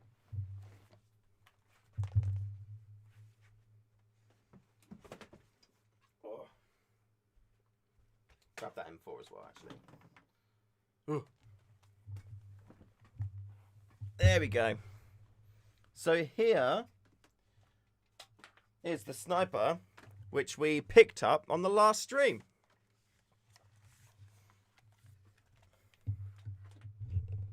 And it's nice. It's very pretty. The funny thing is that I actually, the reason why that came up is somebody mentioned it, and I was like, I recognize that riff. I know that gun. And it's because it was in this copy of Airsoft International, which you can see there. Look, there it is. Boom. But yeah, but you can see it's a short version, which is a bit funny. Where is it in there? Because Gary Fox, aka Grey Fox, did a article about it. It's towards, there we go. Here we go. So there's like a full-on article about it, and it's got all of the upgrades in there as well, of like what upgrades they recommend, how to do them, and all that kind of fun stuff. The thing that I didn't realise, which was a bit of a boo-boo on my part, which is an issue and isn't an issue. To be fair, I feel like I've got the one which I'd much prefer anyway, to be honest, is that the one that they talked about in here, I'll come to here. The one that they have in here is the short version. It's like the sport one. And I didn't realise that the sport one or the shorter version was a thing, so I just got the standard one. But then afterwards, when I realised that, I looked back on the website, and they didn't actually have the shorter one or the sport one available. So this was the only one that I was able actually to get anyway. So it's okay. But it's cool. Like, it's a bit of a... there's the only quirk I feel like I'd have with it is when I need to reload, this is what I need to do, okay? I need to go... take this mag out. Take this mag off. Take that mag out. Put that mag in. Put that mag in. Put that mag in. Now, they're both 50 round magazines, so you're not going to be reloading a lot, but I feel like that's a fair amount of faff. So, yeah, I might design something to fix that. I have already seen, somebody sent me a picture of a 3D printed box that they've got where the magazine is accessible on the front, where you can just pull it out and then you're good to go, which is cool. So, yeah, I might do that to it. But, yeah, like, in terms of the rifle, I like the aesthetic. It feels comfortable, although the thumb going over the top here is a bit odd, because with the SRS, it's got a pistol grip, so you hold it more like this, as opposed to like that. And also the L96, or the SSG96, it's got a hole here. So my thumb feels like it wants to hold it like a pistol grip, and go around through this gap here. But instead, it's more of a VSR hold like that, so a bit of an odd one. But yeah, I'm looking forward to using that. It definitely needs an upgraded spring. It's only at 0.77 joules at the minute. So I need to bring that up, and it'll buy like a few different springy bits. So we'll see from there. Yeah, somebody said, explosive diamond. Why do you call an airsoft gun a riff? So the reason why I call it a riff is that they are riffs. So you've got IFs and then you've got RIFs. So an IF means imitation firearm, and that is pretty much anything that looks like a gun. However, it needs to be brightly colored, or at least 50%, 60% of it needs to be brightly colored, which is two-tone. So if you buy a two-tone rifle, pistol, something like that, legally it's classed as an IF, which is an imitation firearm. But then a RIF, or an RIF, is a rifle or a pistol or anything that looks like a real gun that is also colored like a real gun. That is a RIF, and that stands for replica imitation firearm. And that is the one that you need. If you want to buy these, you have to have a UCARA, which you get from playing at the same UCARA registered airsoft site 3 times over a 60-day period. And then you can buy replica imitation firearms. The reason why in my content, in my videos, I refer to them as riffs as opposed to guns is I believe that on YouTube there will be some form of voice recognition system or thing like that in there, and if I'm in my videos always going gun gun gun gun, like etc., then the algorithm is probably going to treat me not as well. Whereas if I'm saying riff all the time, which is the correct term for our community anyway, because they're not guns, they're riffs, then the algorithm isn't going to be like, oh, he's saying gun all the time, let's not show his videos or share them as much. So that's why I probably overly use the word riff. But it's only a little change that people within our community understand and know what that word is. But for YouTube and whatnot, it's going to help me. I assume it's going to help me. I mean, if I was creating an algorithm for a system and we didn't really want to share content about guns that much, then I would probably implement some form of voice recognition thing that says gun. So.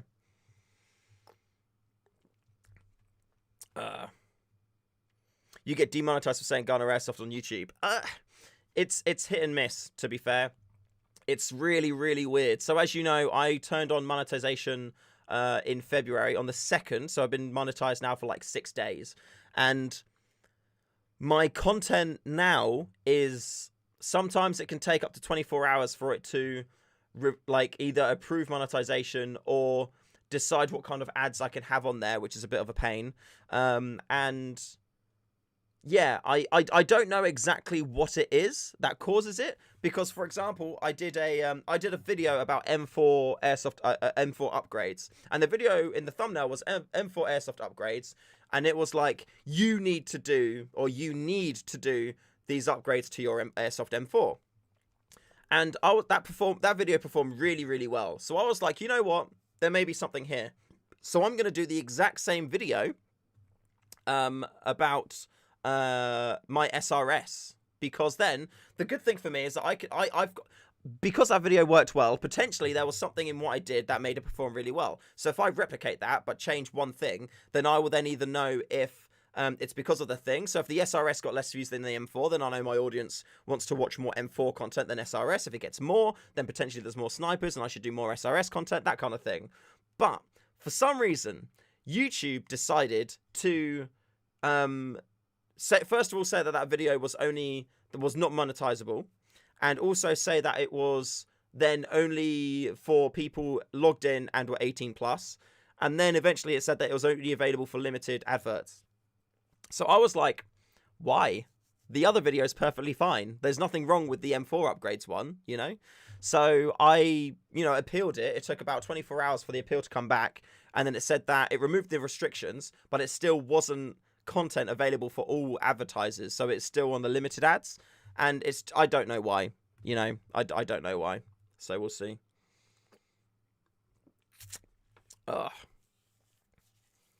Explosive Diamond. What are the best upgrades for your Well MB03? Well, personally, none. I've not upgraded my Well MB03. I don't intend to at this point. I will be doing a HPA build on it though, which I'm really looking to upgrade it to, I guess. Washead Bocky came to say hi, enjoy your drink, mate. Thank you. Thanks for stopping by, dude. Thank you very much. I'm not sponsored by Bud, no. I'll put some tape on the label so you can't see it. Yeah, the great thing about the Well MB03 is, for me, out the box, it's amazing. It, like, you get the most money, the most gun for your money with the Well MB03. It's just an awesome bit of kit. I'm not gonna change the barrel. I'm not gonna change anything in that. I feel like this for me now is a bit of StayFreshShoe Airsoft history. I want to keep it as it is and run it from time to time, just as it is. I think that'd be really cool. But I do have I will be putting in a Mancraft sniper dropping kit into it, so I can run that, which I'm really looking forward to. I may potentially as well, we'll see how that runs. It may be a permanent feature in that rifle. It may end up killing the rifle, because I am gonna I'm going to cut up the stock a bit, because I want to see if I can modify it and make it my own aero stock VSR, which is going to be really, really cool. And then potentially we'll see how that goes, and if I like it and if I want to keep the HPA, then I may potentially HPA the T10. So we'll see. Am I going to come to Invicta this year? Yeah, I don't see why not. I'd love to. I love Invicta. Invicta's always going to have a special place in my heart. I love that site. I think it's really, like, the communities there is awesome. I know whenever I go to Invicta, I'm always going to see familiar, friendly, happy faces. And that's something which I really enjoy. So, yeah, definitely. The only reason why I stopped going to Invicta, like, all the time was just because I wanted to vary the airsoft sites that I went to. That's purely the only reason why. I think that it's great to change sites and go to as many different sites as possible, because then you get more experienced as a player, I guess, like, potentially I guess, I don't know, like, maybe like tennis, because you get grass courts, turf courts, clay courts. You want to play on them all, and then you get more experience as a player. So where in the UK is Invicta? So it's INVICTA, and it's in Tunbridge, in Kent.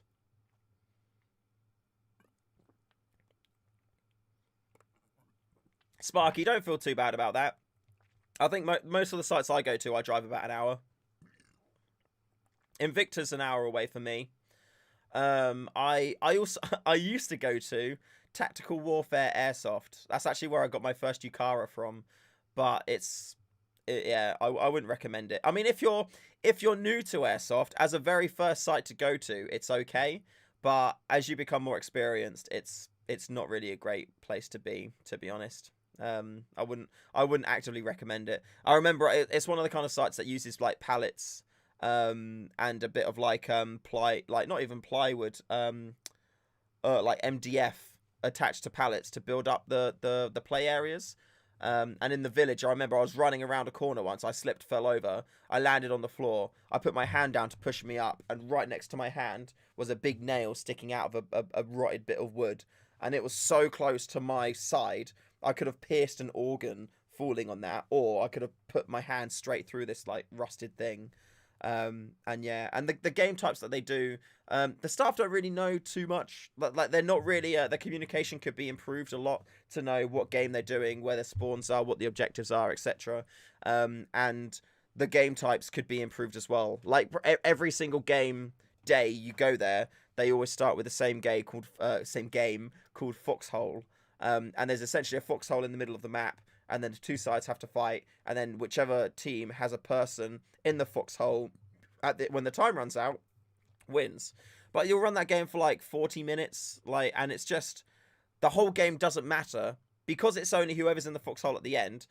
It doesn't matter what happens for the first 39 minutes, you know? It literally doesn't matter. So it's like 39 minutes of just people shooting at each other, people using pyro, putting grenades in, putting smokes over and stuff like that. And it's just like, there's no point in any of this, because as soon as they go 1 minute left, that's when you go, right, okay, smoke. If their enemy team's inside the foxhole, put a grenade in there, boom, they're dead. Somebody runs across just before the grenade pops, jumps in the foxhole, and then by the time the smoke clears, the rest of your team is just spraying it down, and then you win. So, or they get a grenade in there or something, and then you lose right at the end as well. So it's just, there's, yeah, it's just kind of pointless. You know, as soon, like me and my friends usually would, when we did go there, if we'd walk out and then they go, right, we're playing Foxhole, we just turned around and walked back to spawn. It's just a waste of BBs. It's not fun, you know.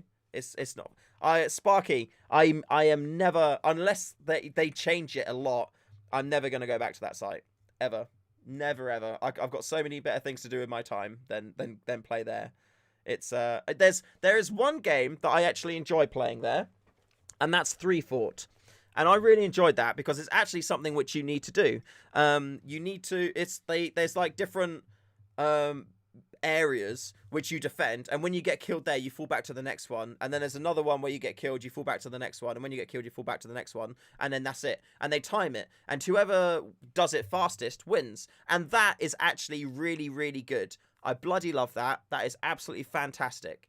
But yeah, there's a village there, but they don't, there's one side where there's like a whole field, and they don't stop you from coming out on the side, so you can just kind of like sit back, snipe, and it's just not, it's not ideal. So there are silver linings, and there are some things that are really nice about the site, specifically that game mode, but everything else, personally, I kind of feel like it's a bit trash.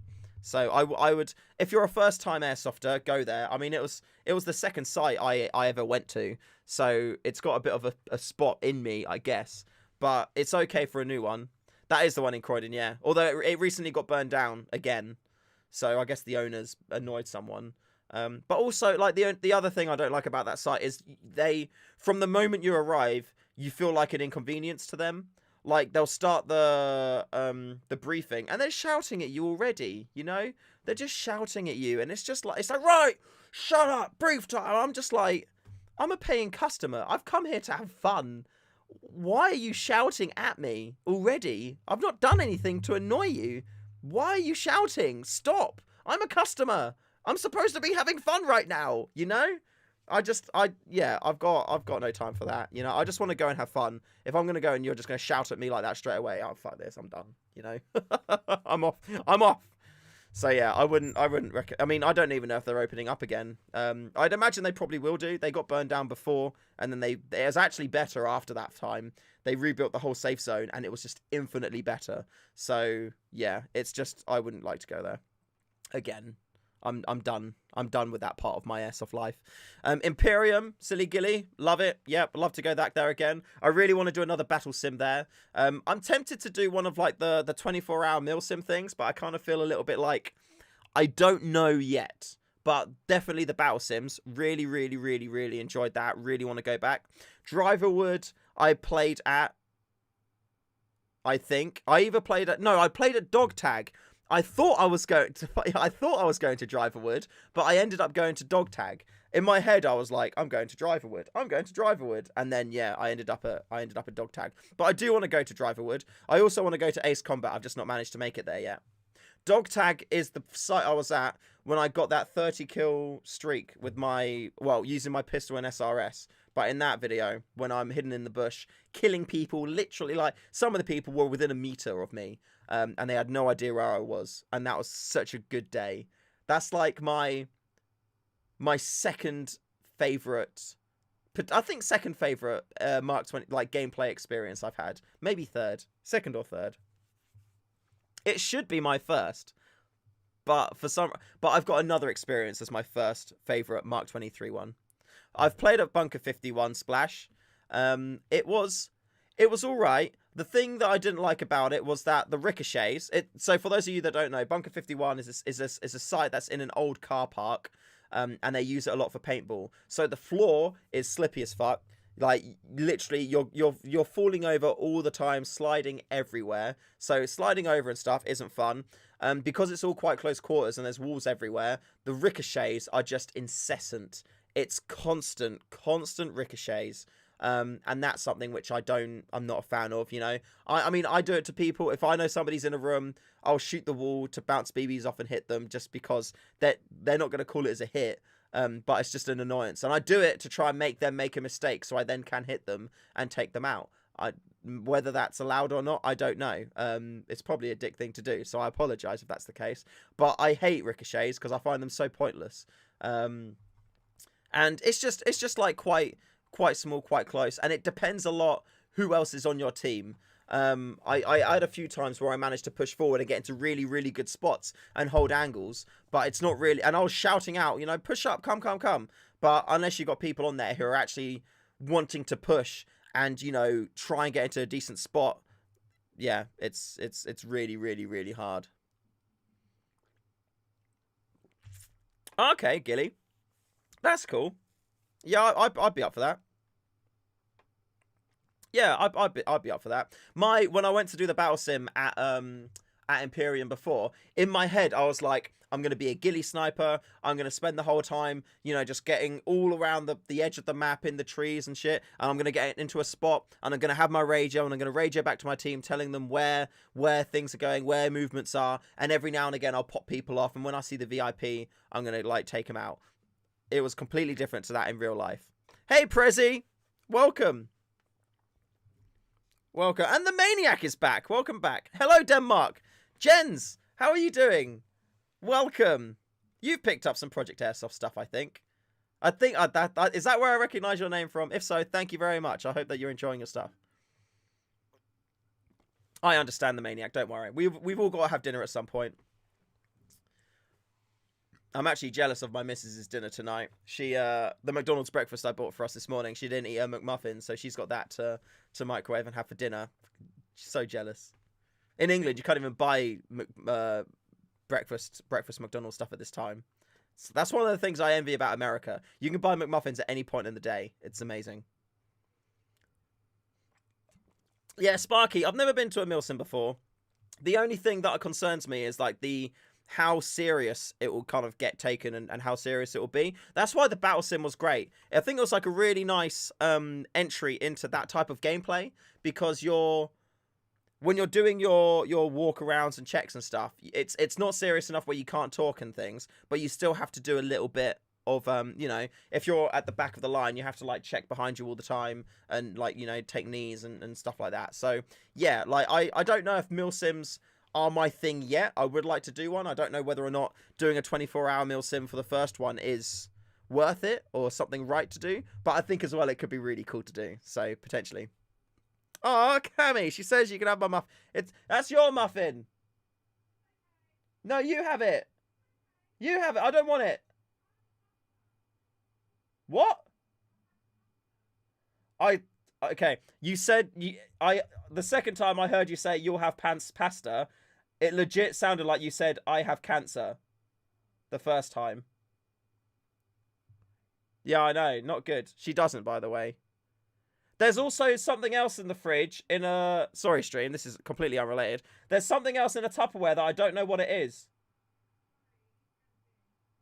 Oh, is it? Oh, okay, well, yeah, that curry can go in the bin. That's dead. I saw it today and I was like, I don't know if that's still good or not. Yeah, we had a curry last week. And yeah, it's still in the fridge. It's dead. We should get rid of that. But yeah, I might have a steak later.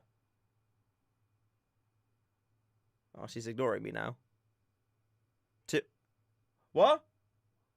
I might have a steak. James McGinty! Oh! You found me! Oh my god. James McGinty, everyone. He is so for, I guess, like, you know, there's definitely a few old school people in here. Like Carl's in there as well. He's definitely one of them. But James McGinty, he was always there in my old school gaming live streams for like on the Twitch channel. So let's welcome James McGinty. It has been a few years, ain't it, son? Get your ass into the Discord and join the new sensation. Oh my god. You have been subbed since the beginning. Oh, let's go. Dude, welcome back. Lovely to see you. Paul Narroway, I am indeed Cordon Bleu chef. And yeah, Chaos Cammy, she is very cheeky. Very cheeky indeed. Gents, have I ever seen Negative Airsoft? An airsoft tech with mad skills? I have. I have seen Negative Airsoft indeed. Some of his stuff does tickle me indeed. I'll say that.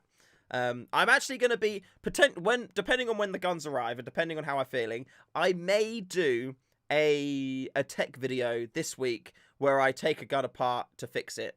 Because I bought 2 boneyards which aren't working. So yeah, so I'm going to take those apart and I'm going to test the water with tech videos. So we shall see. Yeah, he really doesn't like VFC. Yeah, Laszlo, he really doesn't like VFC. Oh, my days. Imperial footage is the best. Loads of good lighting. They are indeed. I remember there was a bit where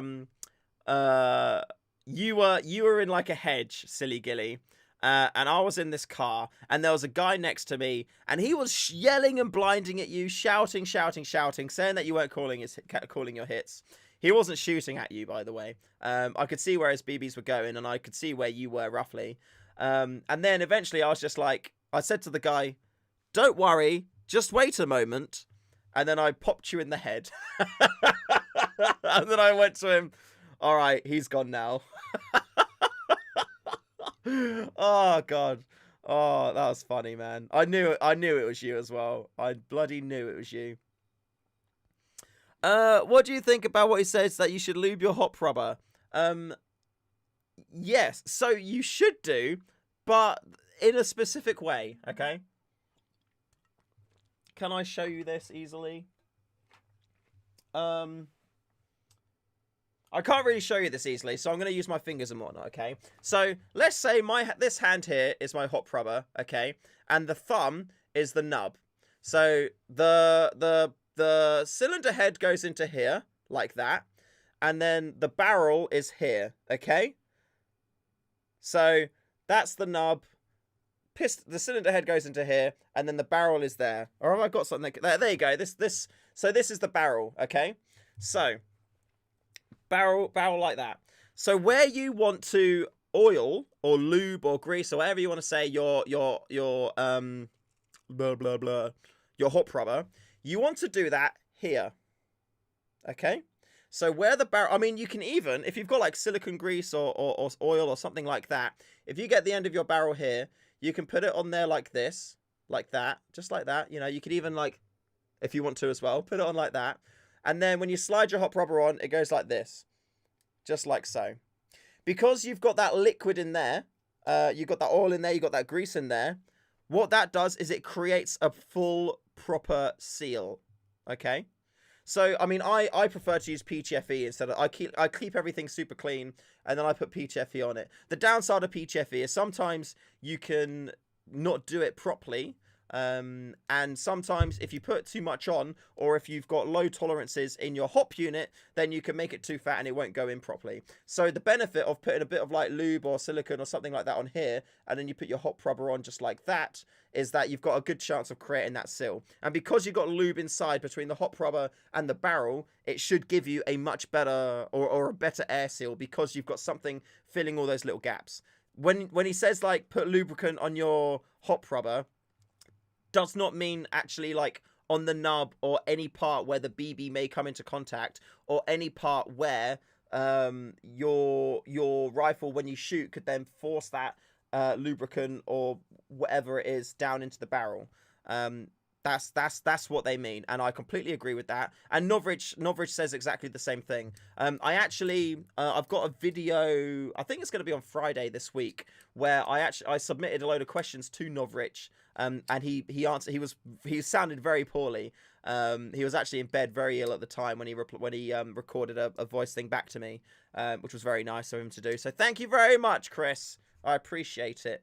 I'm going to do a video of talking about those questions and what he says and what his response is and stuff like that. So, but yeah, he also recommends putting that lubricant / grease / whatever between the hop rubber and the barrel. But it's very important that that's where you're lubing it up. If you put it somewhere else, every time if you put it in the nubbin and your BB goes in and gets a bit of oil, first of all, it's going to take that and it's going to make the barrel dirty, which then is going to make your shots inconsistent. It's going to make the BB fly strange because it's got extra weight on one side and BB's are already balanced, so it's going to make it spin differently and go off in strange places. But yeah, there you go. I hope that explains it for you. I know I've probably repeated myself and rambled on, but that's what I do, and you know this by now, but hopefully that works.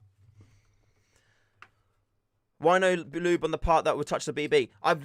It may be a timing thing. I've just explained that. Hopefully that worked. That makes sense. Yeah, imagine somebody comes in that doesn't know. Oh, so what you want to do is you want to lube up here. You want to go like that, and then you can do this, and then everything is great. No, that'd be fucking weird, wouldn't it? People wouldn't get what's going on. Man, seriously, I get it from my mum. She, when I was growing up, she'd tell me off or explain something or what have you. And she'd tell me the same thing like 3 times. And she'd just say it slightly different every single time. And now I've got that. And I'll explain something to somebody like 3 different... I'm doing it now. I've already told you I repeat myself. I'm now explaining how I repeat myself and why. And then I'm going to tell you again later on. So let's just stop that now. It will affect the BB flight path. It's the kind of thing where it's like, I've got a bag of BBs here. Okay. The bag is clean. All the BBs are clean, yeah? Would you now open it up and pour oil in there, or grease in there, or beer in there, or Red Bull in there, or would you sneeze in there? Would you put anything in here that's going to make the BBs dirty? The answer is no.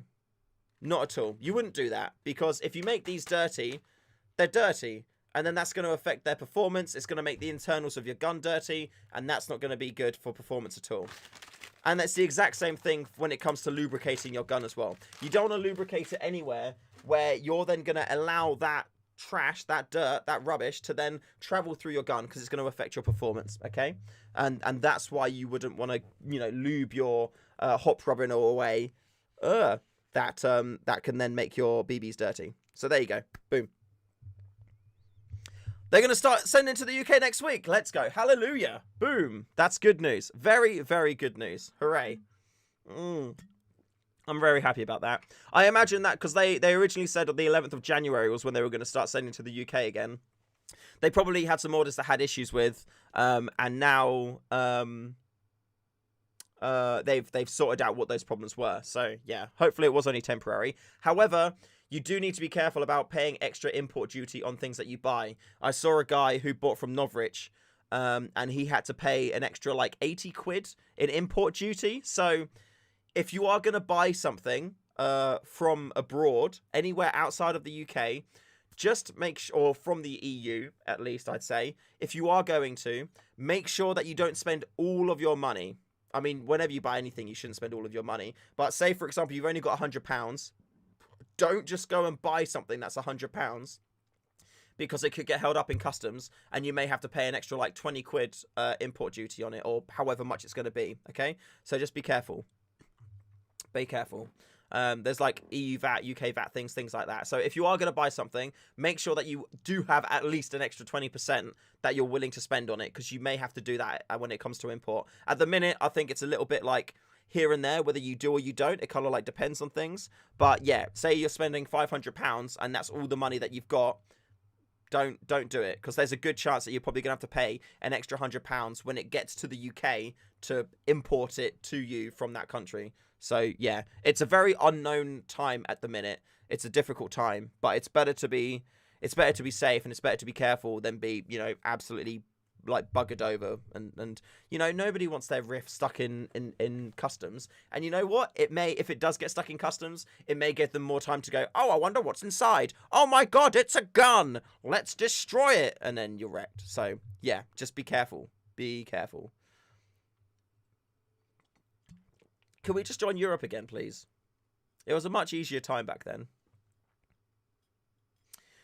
Philip says you're paying 20% VAT on EU products over £27. Okay. Plus an extra £15.50 shipping fees. Blimey.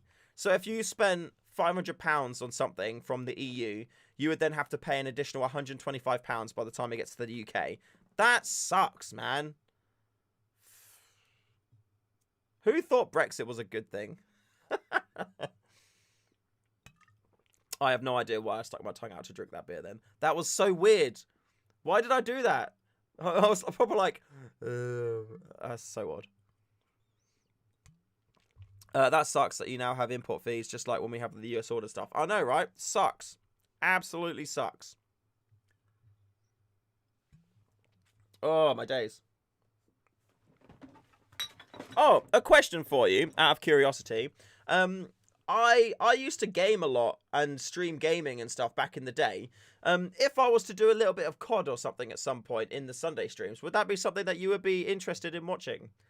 Because if you were interested in watching some gaming streamy things, then there's a chart that then I'm potentially I've been thinking about maybe doing some like put the video live, and then once the video is live, doing like a gaming stream. And then if you want, you can watch the video, and then you can come and then watch gaming and stuff like that. So it's something that I'm considering, kind of just like mulling over at the minute and kind of thinking about. But yeah, let me know if you like that, then that's cool. And yeah, I'd be more than happy for you guys to come and join the gaming too. Of course. Yeah, I'll get my Battle.net stuff and stuff all sorted out, and then you guys can jump in and play and things. I do need to sort out my streaming setup. My PC plays COD great. It's an absolute beast, but for some reason when I'm streaming and playing COD, it seems to shit itself. But I do have capture cards, and I've got my like laptop, so I'll probably get that all reset up. So I'll stream from the laptop, and you know I'll get that going. But yeah, if you're up for that, because I'm actually fucking sick at COD. I am sick at COD. And Zeko, we will rematch in speedrunners, but do me a favor. Do not practice. Let me practice, and then we'll play. Okay? Is that okay? Would be amazing to squad in Warzone. Yeah, I'm down for that. Oh, God. No, yeah, I'm down. I'm so down. Be good. Play some good games. Yeah, I know, right? Oh, no, that'd be sick. I'd be cool. Okay. Because the thing is, I love I enjoy playing games. You know, I play quite a bit of games. I used to play Call of Duty competitively back in the day. So it's always got a soft spot for me. I love this. I genuinely, like, I know it's only the second one, but I absolutely love the chilling and just talking airsoft with you guys. So I want to kind of keep this going, but at the same time, I kind of want to game as well. And if people are into that and want to do that, then I'm completely up for that. So that's really cool. Modern Warfare or Black Ops Cold War? So I bought Cold War the other day. I've only played it like maybe an hour so far. I'm not sold yet. So I'm not sold. Oh. So we'll see. At the moment, I do prefer Modern Warfare, and I think for everyone, you know, especially because Warzone is free and it's cross-platform, that's probably the better one to do. However, Nico does play a lot of Cold War, so there's potential for us to cross the streams and play some COD together, which could be cool as well, which could be fun. Saturday and Sunday stream. Saturday for gaming. Potentially, yeah, that's actually potentially cool. Yeah, because I do, at the way that I've got my schedule set up is like Monday to Friday, normal videos. Saturday, a YouTube short, and then Sunday would be like this stream here, because I want to do content every single day of the week. So that's what my current setup was. It was a a snippet from a interview and a short, but I've replaced the snippet from the interview because they didn't really seem to perform too well. I've replaced that with the stream, and I bloody love it so much. Like, this is sick, like, having this dialogue. I love it. So I might do... I suppose I could potentially, like, if I had, like, the short... Maybe I just kill the short, and every now and again, maybe a short just goes live randomly, you know? Maybe that could be a thing. Yeah. I mean, you guys seem to enjoy the shorts. They don't do a lot of... Their performance is very, I don't know, odd here and there. Try and do a podcast stream. I do want to do more podcasts. I do want to do more podcasts. I feel like I peaked too early on that. Like, Mustang, Nico, and Joseph. All I need to do is get Novich in there. Then that's like kind of all the big old fish is done. So, yeah, I did peak too early. Oh, but I do enjoy the podcasts. So, am I gonna do more Airsoft gameplay videos? Hell yeah!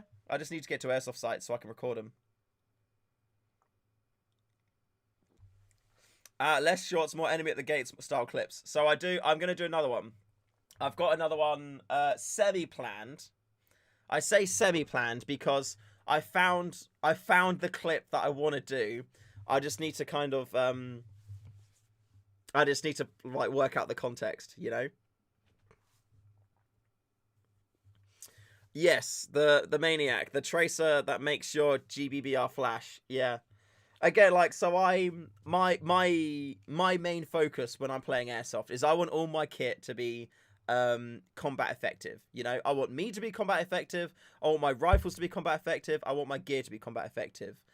For me, as much as I think it's a cool thing, it doesn't make me combat effective. You know? It the only thing that does is it helps give away my position. So yeah, I will never, as far as I'm aware, I'm never going to ever use that thing. It's cool, don't get me wrong. It's like a bit of, you know, bling and stuff like that. I think it's a fun accessory to have, but I'm just all about wanting to be combat effective. So for me, it's a pass. But I think it's cool, and I've seen quite a few people use it in the field. I know, yeah, Nico's got one. There's actually in the Phoenix Airsoft gameplay video that I did, or not gameplay, the epic Phoenix Airsoft video. I had a little shot in there of some guy using it, and it looks cool, but it's not yeah, it's not something which will help make me more combat effective, you know. Oh man, Paul, I bet it would. I feel like in that kind of circumstance, it would be scary to have. But again, like I kind of feel like if you're in a CQB room and if it's dimly lit, having glowing BBs firing at you is enough to be concerned about, you know? Like the only thing that the red flashing light does is it says to the enemy, "I'm here. I'm here." At least when the BBs are flying out, it's harder to see their point of origin. Whereas where there's a red light flashing, it's like, oh, that's where it is. So it's easier to identify you as a target, which for me is the opposite of what should be done. £70? Is it that much? Man, I love my Cortec XT301. That thing's sick. It's tiny and yeah, it does the job. Absolutely love it. Yeah, it's great. I love that thing. Man, I want to play Airsoft so bad. Oh, so apparently it's April. It's going to be the start of April. At the moment, anyway. Fuck. I want to play so bad. What is this vibrating for? Oh, okay. Fair enough.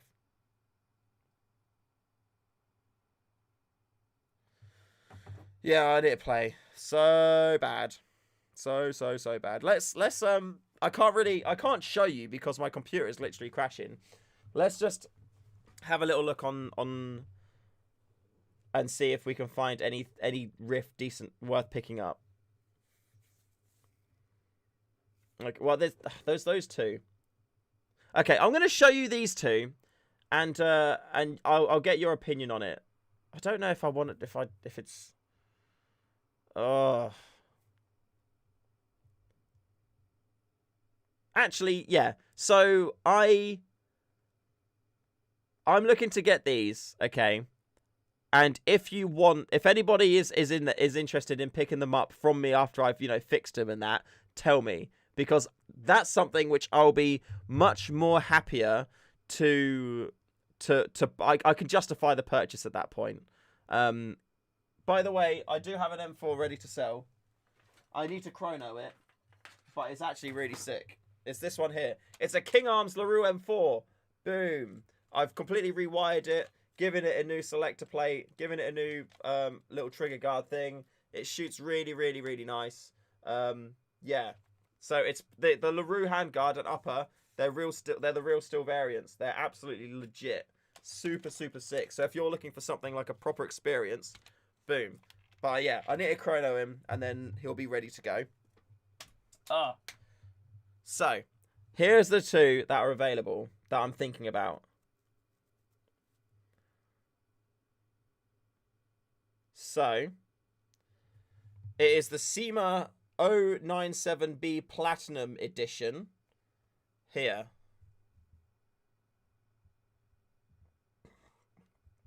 So, it's $169.99 from $250, and it's discounted down because it's not firing. There's some light marks on it, but it comes with the original box, so that's kind of okay. And it says, a used damaged item that has a wiring/MOSFET issue. Originally, the gun was firing on safe, firing when upside down, or not firing at all. And now the gun won't fire at all, but still does make a noise from the MOSFET when a battery is connected.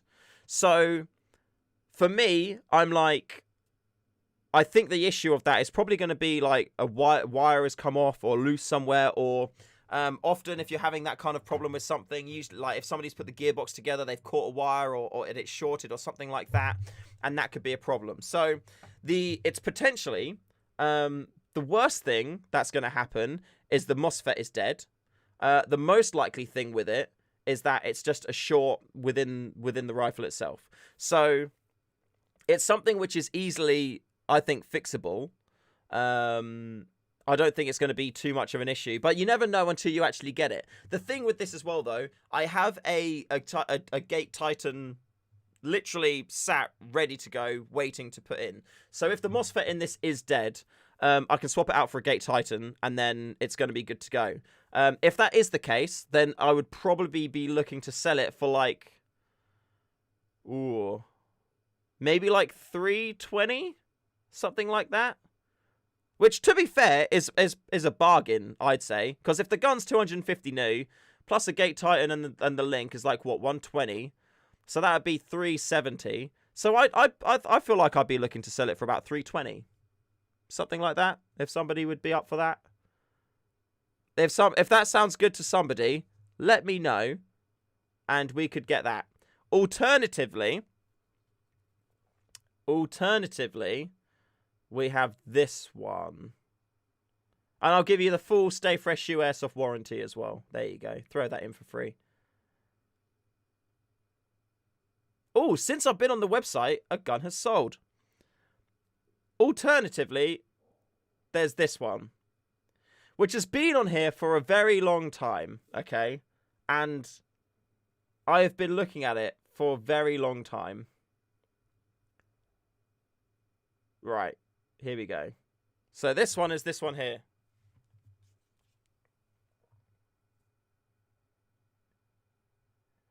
So it's a G&G Armament, Night Armament, SR15, E3 Mod 2 carbine. It was 370 quid. It's now 250. So it's a £120 discount from the main thing. The problem with it is that its FPS is super low. Gens, I will send to Denmark, yes. The problem with it is that it shoots super low. It says there was an issue with the MOSFET, but that's now been fixed. So should hopefully be either like, potentially because the FPS is super low, it could be a broken piston, it could be a torn hop rubber. There's a few things like that which it could be. So it could be, again, an easier, a potentially easy fix. It's just you never know what you're getting, and 250 quid is a fair amount of money to put into something which you don't really know the actual condition of. But this gun has been on the website for like 4 months, something like that. Yeah, probably about 4 months. Ah, we're joining Sparky in the toilet. Let's go. Let's go. So those are two which I would consider for sure. But I'm not too sure which one. Like, the little voice in my head is like, it makes sense to get the SEMA 097B plat because it's the cheaper gun. So it's the one where there's less risk. However, the G&G is overally cheaper. Well, it's not overally cheaper. There's more discounted off it. So potentially there's more room for profit, but then people don't really want to spend that much money on a gun like that. So, you know, it's tricky. If it is G&G, it's either the piston O-ring or rubber torn. See, that's what I'm thinking. And I've already got a load of M4 O-rings already because I use them to fix Mark 23 mags. So, Jens, the gun you showed for 320, is it ready to go or needs something done? So the one that I would say that I would do for 320, I'd need to double check it, of course, but I think that would probably be fair. Once it arrives, I mean, if you want it, if I could fix it without replacing the MOSFET, it would be like 200 quid. But if you did want the Gate Titan MOSFET in there as well, then it would be 320 or rough around that kind of mark. So it's either going to be like a £200 gun or a 320 gun, depending on the condition of the MOSFET, if the MOSFET is broken or if it just needs a repair, and or if you want the Gate Titan in. And the Gate Titan is absolutely sick. Like, it's so good. So it kind of depends what you're looking for. There have been people in chat already who have said that they really like the SEMA Platinum Edition, and they're saying that it's a great little rifle. So if you're looking for it, 320, I'll take. Okay, well, in that case, we're buying it. We'll do that one. Have a good one, everyone. I have to go up at 4 a.m. Fuck work. Oh, Windrum, no. No, don't go to work. Stay here with us. Stay here with us. The Gate Titan with the... So it's the Gate Titan, and I've also got... I can't check on the... Let me check on my phone, actually. Let me add that to the cart. So it's the Gate. I'll grab it actually. I'll show you it as well. Gate Titan V2 Advanced Rear. So it's the Gate Titan V2 Advanced Rear. So yeah, it's £126 for the Gate Titan V2 Advanced Jobbo. I think it's about 130 quid. Yeah, 130 quid. And that comes with the... I'll grab it, actually. I'll show you. Is it in this one?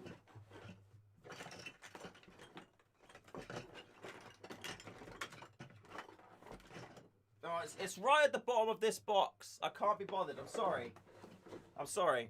But yeah, it's £130 for the Gate Titan. So what I'm thinking at the minute is, as long as nothing else is broken in it, if nothing else was broken, but you said you wanted the upgrades put into it, so it would be like 130 for the Titan, so that would put up to so it may be a touch over 320, for example, like, but it's going to be in that ballpark. So if that sounds all good to you, then that's all cool. But essentially, like, the rifle, if you were to buy this rifle brand new and then get a Titan to put in there, it's going to be what, 380 quid? Plus, either if you're paying a tech to do it, there would be a tech fee to do that as well, or you'd need to do it yourself, which you need to kind of get experience on that as well. So I need to check it out and make sure it's all okay. But hey, you say it's all good, so that's okay. Right, let's do that then. And while we're at it, let's see if they've got any springs, because I want the VSR springs for the T10. So let's see. I forgot to get them before. Let's see if there's VSR. I told you the whole point of this stream wasn't to buy more guns. VSR spring search. Right, let's see what VSR springs they've got. M150. Perfect. Out of stock. Everything is always out of stock. Why is there not a Warzone sub channel on the Discord? There's games on the Discord. I can't open it up, but there is games on there. It's on the it's not in the Airsoft chat ones. It's in the regular ones. So if you poke in there and put chats, then you'll be okay. Why is everything out of stock? Oh, Patrol Base, you make me sad, man. I mean, at least in this case, they're telling me things are out of stock before I buy them, and then they tell me they're out of stock. Who else has been in that position from Patrol Base? Anyone? Raise your hand. Raise your hand if you've been in that position. All acceptable parts, razor attachments. Oh no, I don't want attachments and accessories. Airsoft guns, is it in there? Pistols. Airsoft sniper rifles, shotguns. Where is it? Hand. Yeah, Philip. There you go. Philip Robbins. Hand. That's in there. Yeah, we go. So my computer is kind of dying to the point where I can't really see graphics. There's only a few people's pictures I can see in the chat, but I'd imagine that they're hand emojis. I imagine that they're hand emojis. God, so many people being burnt by one of my mates. He had to wait so long to get stuff that he ordered, and it said it was in stock, and then he got an email going, "Oh no, we don't actually have it in." Just waiting there. It's like they get the order, then they buy it from Taiwan Gun, and then when it finally arrives, they can then forward it on to you. Alright, here you go. Spring internal parts. Cylinders, springs. There we go. Boom, springs. Chris, do a TW order. Nah, they're not sending to the UK yet. Otherwise, I would. I love Taiwan Gun. They don't... Okay, so Patrol Base has no springs in stock. What is this trash? They have no... Oh, no, wait, they do. They've got SPs. No, I don't want SPs. What do I want? I want Ms. I want M springs. SPs are for AEGs. Why would you ever need to get an SP 170 spring? That boggles the mind. Why would you ever need that? Let me search like M150, because that's what I would want to get. M150 out of stock. Okay, let's just go back to the boneyard and see if there's anything else.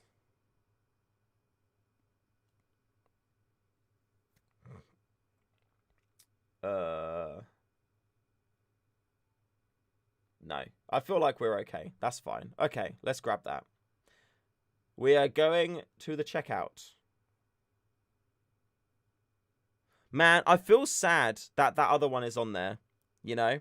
It's been on there for ages. It's been on there for ages. If it stays on there, okay, how about this? Because we get one gun purchase a week. If it's on there next weekend, we'll consider it. We're not going to get it. We'll consider it. Get the 701B. No. So there's two snipers on there. Yeah. They're both VSRs. One's a JG and the other is a SEMA. They have the exact same problem, both of them. It's not worth it. It's not worth getting them.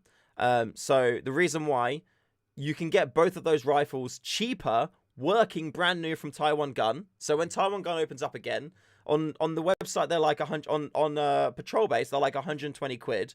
They've been discounted down to 80. If on Taiwan Gun they're like £50, £60. So there's no point in buying them from Patrol Base broken anyway when you can buy them newer for cheaper. Yeah. So that's number one. And number two, they both got the exact same issue. Their problem is a broken piston. Either with flat spots or it's just broken. Worst thing, the trigger's broken. So in order to fix it, you're going to have to buy a new piston. If you're buying a piston that's not a 45 degree or 90, you're going to have to buy a new trigger unit as well so you can use the damn thing. And that's going to cost like 3 times the cost of the gun to buy a trigger unit and a piston anyway. So there's no point. There's no point in touching those 701s. They're a waste. Waste of time. The only person they're not a waste of time to is if there's somebody who's already got a spare VSR piston lying around. In which case, buy it, swap it out, and then you're done. But there's no point buying it to upgrade it or buy a replacement part, because the replacement part is going to cost you more than the actual cost of the gun, so it's not worth it.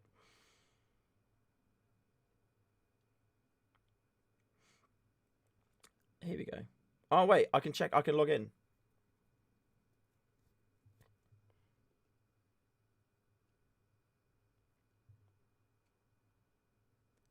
Oh wait. Oh, okay, no, I can't see that. Let me cancel. Can I cancel that? Oh yeah, I can cancel that. Let's go back here. Close that. Oh, yes, yes, yes. Payment was cancelled. I know. I cancel payment. Here we go. I'm not going to do what I did last time. Hopefully, anyway.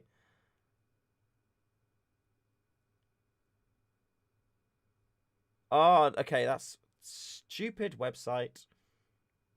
Can I log in? I'll sign in and continue. Here we go.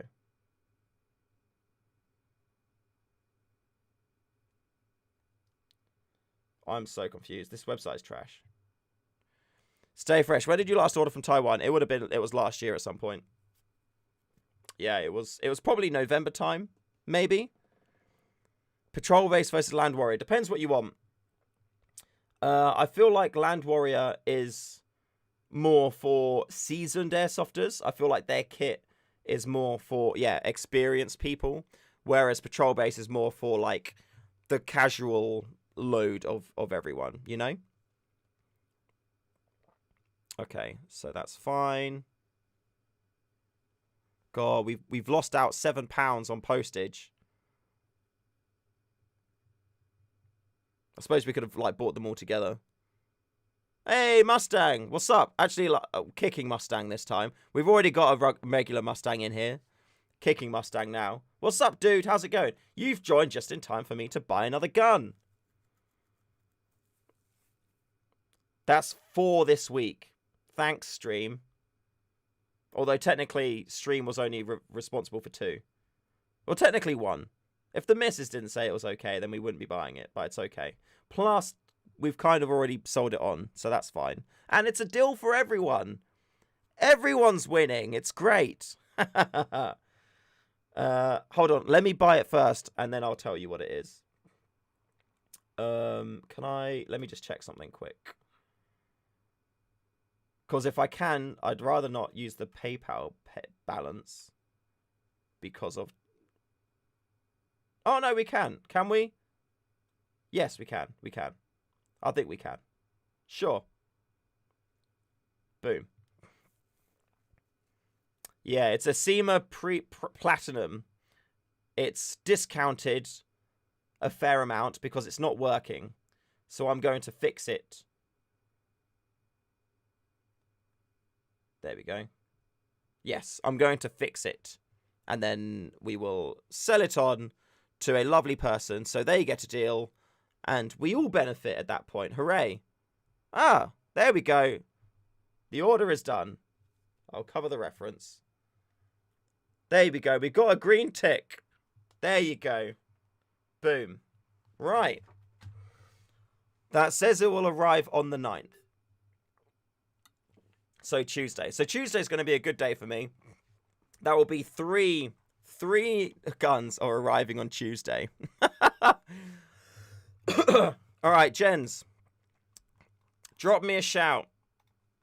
Oh, wait a minute. I've clicked. I've broken it. I've broken it all. There we go. I'm back now. Jens, yes. You're on the Discord, aren't you, Jens? Oh. I believe you're on the Discord, aren't you? Yes. Yes? I think so.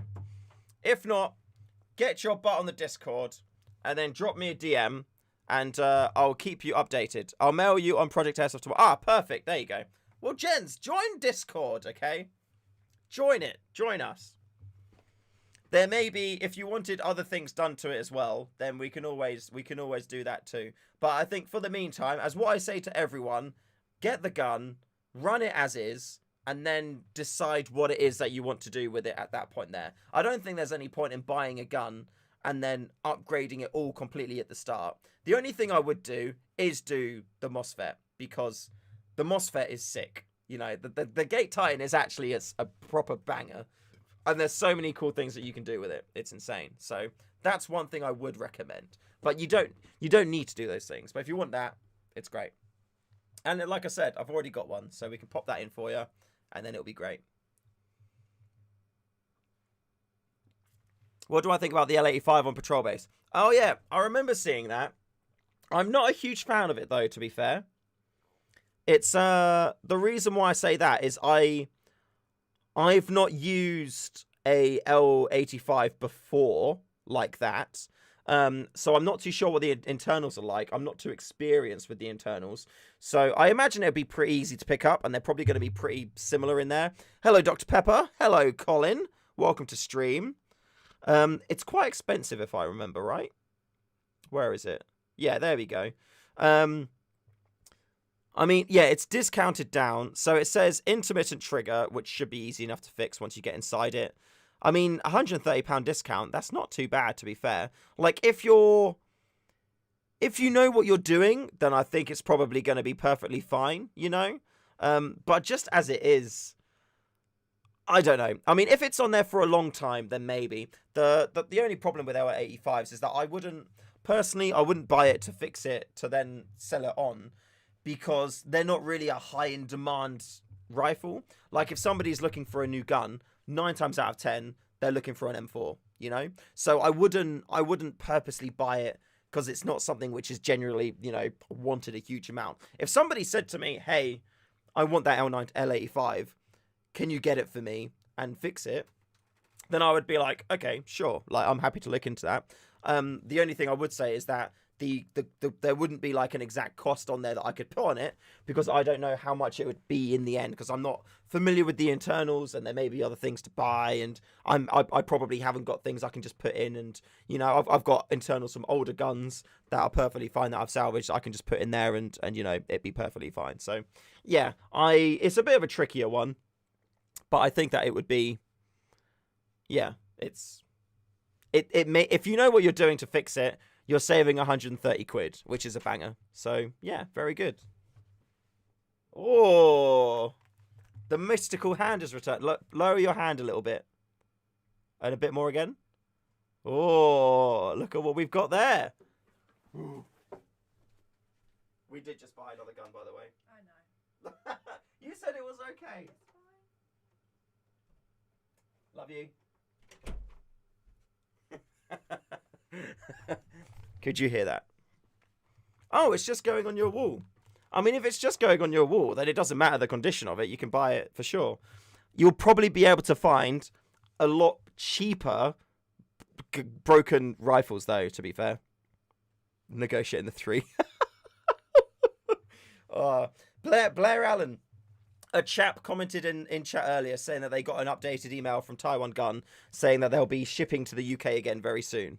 So I would, yeah, you can't order to the UK on the website yet, but they are sorting it out, which is very good to see. Okay, yeah, you'll fix it. In that case, yeah, if you know what you're doing, you're confident with what you're doing, then I'd say that our L85 on patrol base is worth it. I've bought their boneyard stuff before, and it's very good. So I enjoy that stuff. It's good because a lot of the time you can pick up something which it just works, you know. So yeah, good stuff. I mean, I bought a Crytek CRB on there, and it was, I think it was discounted by like 80 quid or something like that. And to be fair, there was 2 problems with it. One, it didn't work, it didn't turn on, it didn't fire. The MOSFET wasn't responsive at all. And it had been upgraded with a Titan MOSFET in there as well. And the second thing, which wasn't actually listed as an issue, but they'd upgraded the cylinder nozzle, and it wasn't compatible. So I had to shave down the cylinder nozzle, which wasn't on the list of things that was broken because the gun wouldn't work at all. And the MOSFET issue, the MOSFET wasn't broken at all. There was a disconnect wire which had come apart.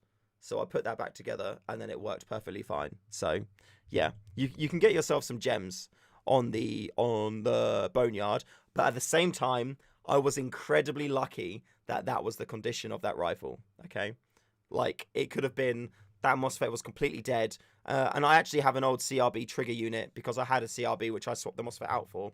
So I bought it knowing that my plan was to put my old trigger unit in there if I couldn't make it work. And now it's working. So yeah. Explosive. Where do I go to learn how to tech? I just take shit apart, mate. That's what I do. Take it apart, look at it, learn what goes where, take it apart, and then you're all good to go from that point. That's what I do. Yeah, it's good. That's why I always say your first gun is always one to learn on. It's not gonna. It's disposable. You'll buy it. You'll use it for a little bit.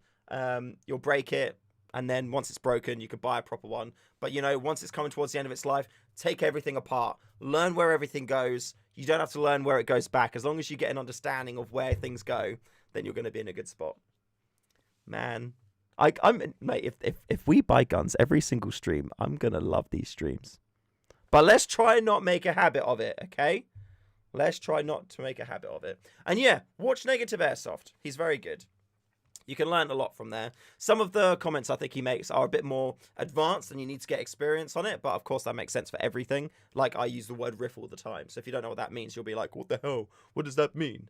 So yeah. But when these guns come through, every single one that I buy, I'm going to do a video kind of like opening it up, looking at what the problem is, trying to fix it. And then hopefully you can learn from that too. So that's cool. And yeah. So very sadly, that is going to be the end of the stream for today. We've been on here for 3 hours and, you know, that time has actually gone really, really, really, really fast. Like, I love these streams so much. So from now on, every single Sunday, just chilling stream, community stream. I need to pee super, super bad. And yeah, I kind of need to eat too. I'm quite hungry now. So yeah, but thank you everyone for joining. It's been amazing. I'm going to think some more about the gaming streams. I'm happy that you're like, yes, you like that idea. So we're definitely going to look into that a bit more. I'll figure out when that would be. I like the idea of routine, but at the same time, I like to do things casually too. So it may start off as a bit sporadic and whenever. And then from that point, we'll probably see if we can get like a regular time dialed in. But for now anyway, randomly at some point in the next few weeks, we'll probably kick off some gaming things. So thank you all so much for joining. If you're not in the Discord yet, please do join the Discord. Seriously, there's so many cool people in there already. If you've got any questions, if you need any help, I'll be in there. I can reply. I can help you. And there's tons of people in there already who are super experienced and know what they're doing. So yeah, just ask away, join the Discord. It's linked below the video. And yeah, I love you all. Thank you so much for being a part of this journey. It's yeah, it's sick. It's an amazing journey so far, and I can't wait to get back out in the field. And yeah, as soon as sites open, we will have a StayFreshShoe game day somewhere. I'll let you know what site. I'll talk to the site and be like, this is going to happen, and see if we can get, I don't know, some spaces reserved or whatnot. So yeah, I'll let you know. But until then, thank you very much for watching. Remember to call your hits. I don't know if my outro is going to work, by the way, so we'll see. And I'll see you in the next one. I don't think my outro is working. I pressed the button. I'm pressing the button and it's not doing anything. So I think we're just going to have to... I think I'm just going to have to turn my computer off, to be fair. So yeah, let me get back. Let me get to the button at the back of the PC. And yeah, I'm sorry to end stream like this, but I love you all very much. And I'll see you later. I'm just going to wave and then the stream's going to end randomly when the computer's off. Bye-bye.